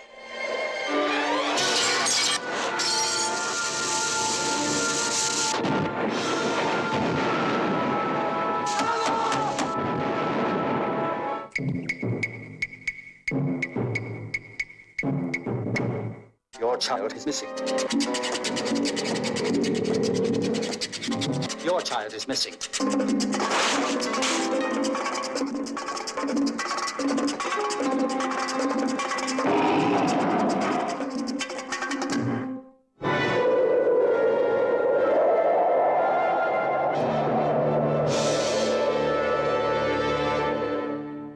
I see you're dressed up for it, Sam. You got your cat lady leotard going on there? Exactly. This got released in Australia rated R, and it was a double bill with Fritz the Cat. Oh, wow. That's perfect. That's great. And I think it's probably one of the oddest double bills in the history of screen distribution. How did it fare in the United States when your father? It was on a double bill with Countess Dracula here. Oh, it's more appropriate. And it was released by 20th Century Fox. But again, it was in that era where the films were not doing what they had done in the past. And it didn't, neither film had Christopher Lee or Peter Cushing. And they were just kind of written off as sort of second string Hammer films and not given much of a chance. And what I was saying before about how you hear Countess Dracula and you have some expectations that weren't lived up to, despite the film being good on its own level, it's just people were like, well, wait a minute, where's Dracula? And where are the fangs? Where are the vampires? But then they had vampires in Vampire Circus, but there was no Christopher Lee, there was no Peter Cushing around. And so, yeah, they just kind of faded pretty quickly away in first run. Same here, pretty much. Yeah. It did get the R rating. I saw it on the ABC late one night. I loved it. I absolutely adored it. Are you a big fan of this film, Sam? Oh, yes. I'm not one of the biggest fans of this film. I appreciate it, and the more that I've watched it, I appreciate it more and more. It seems to be, I don't really feel like the characters, I don't feel invested in the characters of this movie the way that I want to. I feel like there are too many characters, and I'm not wild about the casting of Mitterhouse. I think that, for instance, Damien Thomas is a much better actor for that type of role than I don't even remember the name of the actor who plays Count Mitterhouse or Baron Mitterhouse or whatever. And I think that the Robert Young was the director on this one. I don't think that he didn't really have much experience in this world of horror. And so he was sort of feeling his way for the first time. And I think for me, it kind of showed. I think it had a lot of promise. I mean, the whole idea of a vampire circus is very rich, and, it goes back to Todd Browning's Freaks, and, it has so many different aspects that you can sort of play upon. Anthony Corlin has a fantastic look. I loved him. The first time I saw him was Taste the Blood of Dracula, where he plays the romantic lead in that. And in this, I think he's very evil when he's smoldering.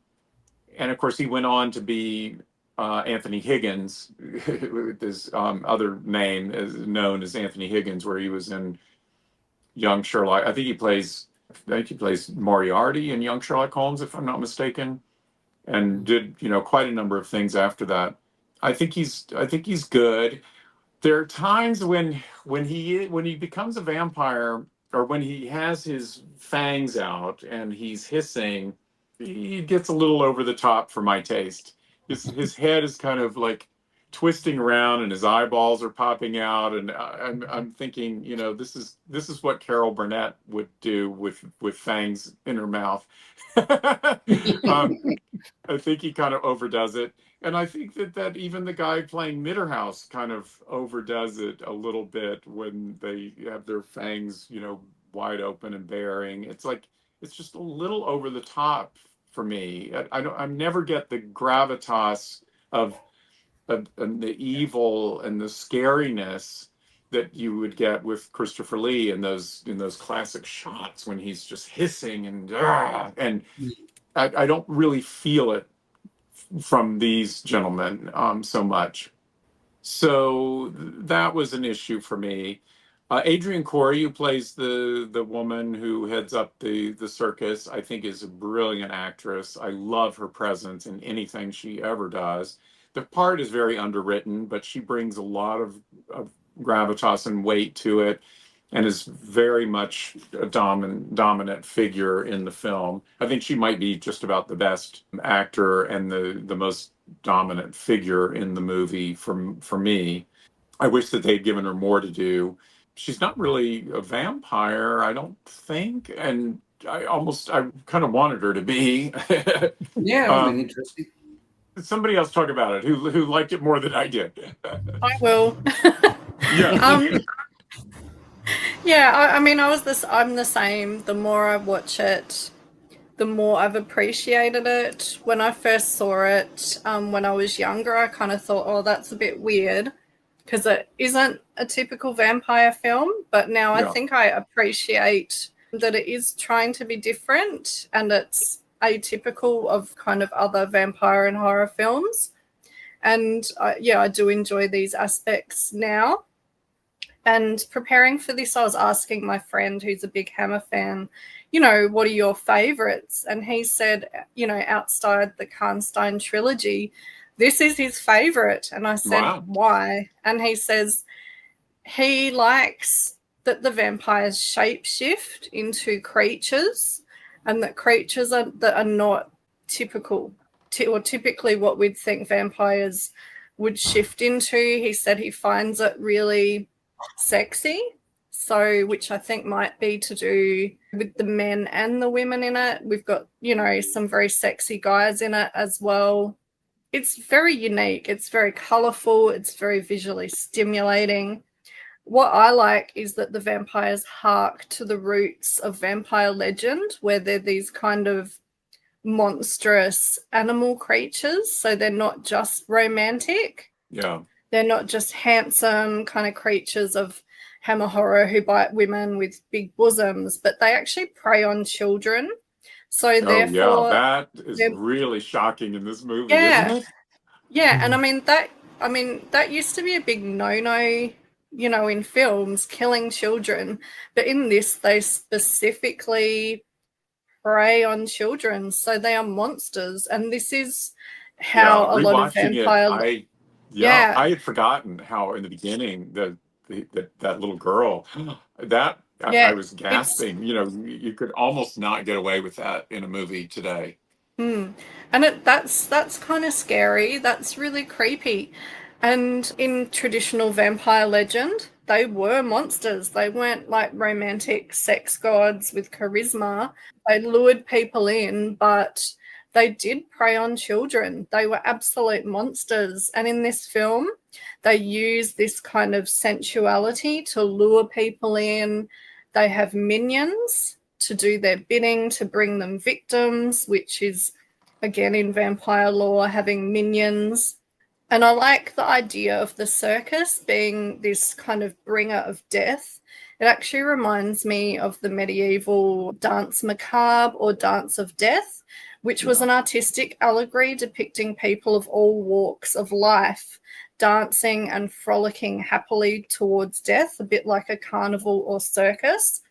It was meant to be a reminder of the universal nature of death, which struck everyone, no matter age, rank, profession. And we do see this referenced in the film. It was a particularly potent allegory during times of plague, and there is a plague in this film, so it ties into that medieval idea of this allegory and of the carnival of death that brings death. And I do also love that the vampires shift into creatures, not typically vampiric. So Emil as the Black Panther, which I think is particularly effective, although this is not without precedent. Transitioning into a black cat was traditionally associated with witches and witchcraft, but cats are also associated with vampire lore. A vampire could apparently be created by a cat leaping across a grave. And I believe Camilla transformed into a large, monstrous black cat in the Vampire Lovers. Novel. Yes. That's even depicted in the Vampire Lovers. Yeah, and so the cat can represent our repressed sexual nature, especially a big beast cat like this. It signifies the beast within and this releasing of base animal instincts, which are usually kept caged. Like the animals, we see Emil's panther uncaging the sexual urges of the townsfolk, who are quite conservative but become quite aroused when he does his little transforming act, and when they see the twins and the tiger dancer and all those kind of things. So we've got all these references, like in Camilla, to the beast within and this sexual beast. Also interesting, Camilla is associated with the cat, while usually the male Dracula is associated with a dog or wolf, which is typically a male symbol. The fact that Emil is associated with the feline kind of alludes to this certain fluidity and femininity to his sexuality. And that's something I really like. I think I just really like him most of all about it, and his character in the transitioning. Some of the fang bits are cheesy, like you say, but everything else, you know, is good. No, but he's a standout. No matter, you're absolutely right. I love him. And it also has the theme of aristocratic tyranny, which is also true of Countess Dracula, because, of course, Countess Bathory was intrinsically linked in history to the abuse of her aristocratic rights and privileges. And in Vampire Circus, we see the Count equally abuse his privilege and commit these crimes against the common people and against the children, and they eventually rise up and burn his castle to the ground. So we also have that theme in it. So yeah, they're the things that I like from Vampire Circus. I also love the fact that the because the plague is going on there, that there's a perimeter that they're not allowed to leave in that town. And like you say, the circus is almost like a metaphor for death arriving. But I love the idea of the perimeter, and when the doctor goes off to try to find drugs or something to bring back to help with the plague, he's shot at and everything, and has to try to then they have to make a ruse for him to try to be able to leave. And his son, played by John Mulder Brown, is saying, please tell my girlfriend or whatever to don't come, just stay safe, don't come to the village. And of course she ends up coming to the village because she hasn't gotten the message. And I found all that interesting. It was like this wonderful build up, but then I felt like it was underwritten after that. I felt like they didn't really, once she gets there, he's like, but you obviously didn't get the message. You shouldn't have come. And she's like, yeah. And then that's about it. And they don't really develop them as a romantic couple in the way that we're used to in a Hammer film, where you're invested in them and I just felt like it was just too quick and sort of half-baked, that whole sort of subplot. That actress, by the way, Lynn Frederick, she was quite young then. I think she was 18 when she did the film. It was 71. In 77, she married Peter Sellers. And then after Peter Sellers died, while they were still married, then she was married to David Frost for a little while.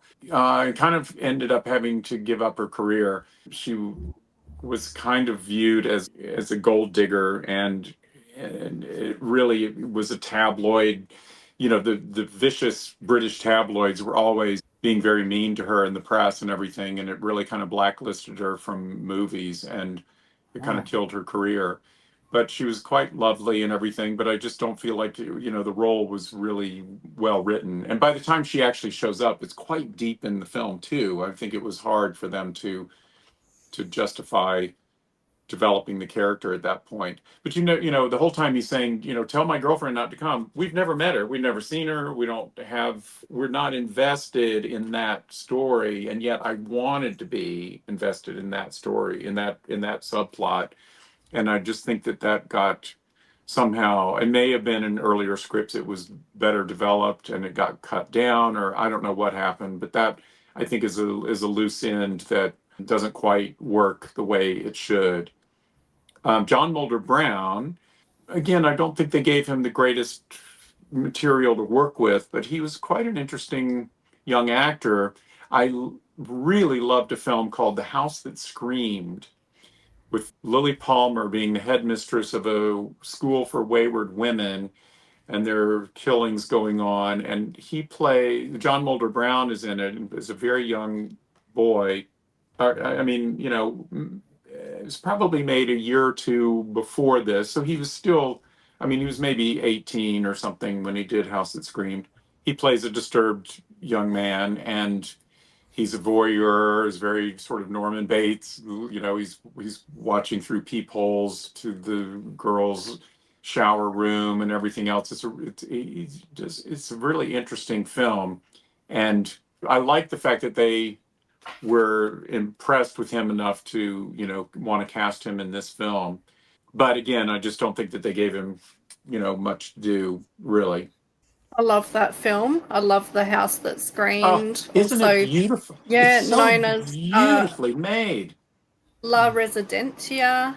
Yeah, it was French. I've got it here somewhere.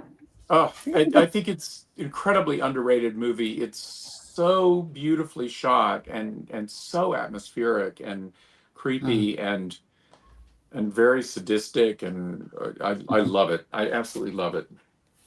One of my favorites, and it has a killing scene in it that is just like incredible, like as good as any kind of Italian, famous Yes, horror. I Yeah, agree. I agree. yeah, I love that film. I got ask about Vampire Circus. I kind of compare it with Dracula AD 72. It's Hammer's bid for the youth market. I totally agree. It was kind of like that. And I can understand in some respects why it was paired with Fritz the Cat at the time, because that was a counterculture youth market film, the daring cutting-edge animated feature. So some people might dismiss it as schlock, but because there's a long-haired vampire, he looks kind of contemporary. Yes. Most Hammer films don't have that at all. And so you're absolutely right. And I think that I think it's one of the reasons why I don't think it, for me, that guy does much for me, because he looks like, a late 60s, early 70s, rock and roll star. Yeah, exactly, yeah. I was going to say, sorry, I forgot the comparison to Val Lewton's Cat People. Yes. So with the idea of the cat, I meant to mention that when I was talking about just one the of my cats. favorite movies. Yes. Yeah, which also involves like an Eastern European legend about people transforming into cats. So we see that in there. So there is this kind of lore and legend about cats. I mean, there's a lot of legends about cats, but that's another kind of allusion to those Eastern European vampire cat mysterious people. So I thought I'd just quickly mention that. Yeah, very good. Taming the cat, taming the beast in her, and that's what Paul Schrader film remake made it more obvious as well. Where I felt I will say that the UK quad poster is probably my very favorite Hammer film poster of all time. I think the poster is incredibly beautiful. They are, yeah. I miss those quads. I absolutely love it. Ryan, quickly, what are your thoughts on Vampire Circus? Vampire Circus. What hasn't been said already? I was watching it was the making of Vampire Circus, and one of the guys kind of pointed out, because it's all like targeted to children and all that, he had the idea that, like, I think the film is kind of saying, because it was made in 72, that it's about the hippie culture and the parents don't want the kids to be subdued by the sex, drugs, and rock and roll. That's why it's always kids getting taken away. And so I'm like, I kind of see that. Yeah, I think that's there for sure. Good one. Yeah. Here's a tangent that's probably unexpected. Thorley Walters, who plays the Burgermeister, first of all, I think I could swear that his wig is the wig that he wore in Frankenstein Created Woman, except it hadn't been washed since then, and the hairdresser wasn't doing a very good job of the continuity of the fluffiness of the hair. There's like a shot and a wide shot where it's like completely sprayed out like Phyllis Diller, and then it'll cut to a close-up and it's all combed down, and it's like it has a life of its own. I noticed that too, yeah. But anyway, Thorley, I really was a big fan of his characters. I loved him in Hammer's Phantom of the Opera, and of course in Frankenstein Created Woman, where he's kind of a Dr. Watson sort of character to Peter Cushing's Sherlock Holmes in that movie. You can tell he's just having a ball, just being, a silly sort of daft Burgermeister, and laughing at himself in the House of Mirrors and all that kind of stuff.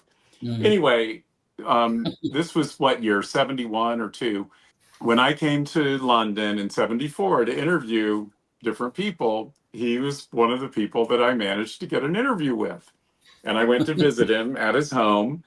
He had this little flat, and if you've read my book, I have. I know what you're talking about. It was an interesting situation because he invites me in, and he takes me to this little salon that is completely decorated everywhere with penises.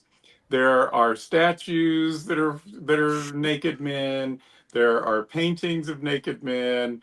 there's everything, everywhere you look, there are penises. And I'm this closeted gay boy I'm 18, I guess. And, I was fascinated and loving it, but at the same time, not about to say so. And I was just trying to, kind of take it all in. And I'm thinking to myself, what if a female person had come here to interview him? Would he have taken her to this room? No, probably not. So already I was feeling a little, I don't know, vulnerable that I had been taken to this very special place. And then he was plying me with booze, and he was a very heavy drinker himself. And at a certain point, he got up from his easy chair, and I was sitting on the sofa, and he came over and sat down right next to me. And eventually his hand worked his way over to my thigh and started to creep its way up my thigh. And I was like, I need to use your restroom. And I kind of leaped up. And when I came back, I sat at a chair on the other side of the coffee table, trying to use the table as a rampart between us, and continued the interview and everything. And he was lovely. And I look, in today's sort of Me Too world and everything, people could look at that and go, oh my God, what a predator he was. But he wasn't at all in my mind. I think he was just a randy older gentleman, and he made a pass, and I got out of it, as people should. If they don't want to go forward, you do have the right to say no. And I handled it as best I could, and I look back on it with amusement, and I adored him. And he was very funny, and I guess he had just shot the Gene Wilder film Sherlock Holmes' Smarter Brother, The Adventures of Sherlock Holmes' Smarter Brother, and he played Watson in it, and I forget who played Sherlock, because of course Gene Wilder was playing the brother. At any rate, he was talking about that and how he was always wearing wigs, that every character he played, the wig was what brought the character to life for him, and he had to have just the right wig. And so when you think of it in terms of Vampire Circus, I'm like, wow, that was a choice. Because that wig had a life of its own, for sure. Certainly did. Oh yeah. Oh boy. Well, wow. I think that's the end of the box set discussions. Yes, I gotta say, Sam, you were a gentleman of a guest. Your insights, your little stories that you mentioned, of course. If you want to know more, read or listen to I Was a Teenage Monster Hunter. You hear it all in that book, or read it all. It's incredible. Once again, Sam. I have to say, the audio book, I recommend the audio book too, because you actually read it. So I love that you come through and are actually reading your story to us. It's just really entertaining. It's wildly entertaining. And if you're a horror fan, monster fan, you'll just totally relate. And it's really, I think it's quite touching hearing about the story of, people with the same interests and this journey from just being a kid, loving monsters right through. So, yeah, I totally recommend the audio book. Yeah, I loved it. I found it very enjoyable and entertaining. I told Sam I heard it 3 times in 2 months. That's how much I enjoyed it. But incredible. But then I told Ron about the audiobook, and I said, if you love classic horror films, if you love Hammer, you have to hear this story. And Ron, you heard it and you loved it. I just absolutely, I loved every bit of it. I especially loved the fact that you grew up in an environment where your parents encouraged you to be a movie fan. No, that's very true. That's such a given. Like I said about my mother kept horror books everywhere. So that it wasn't like, it's in your face. It was my curiosity. These morbid images and these horror gothic imagery fascinated me. So I kept seeking out more and more and going to the movies and seeking out more and more like you did. And I love the fact you're absolutely right. Any new parents out there, do not repress your kids from their interest in wanting to see movies and wanting to delve into things.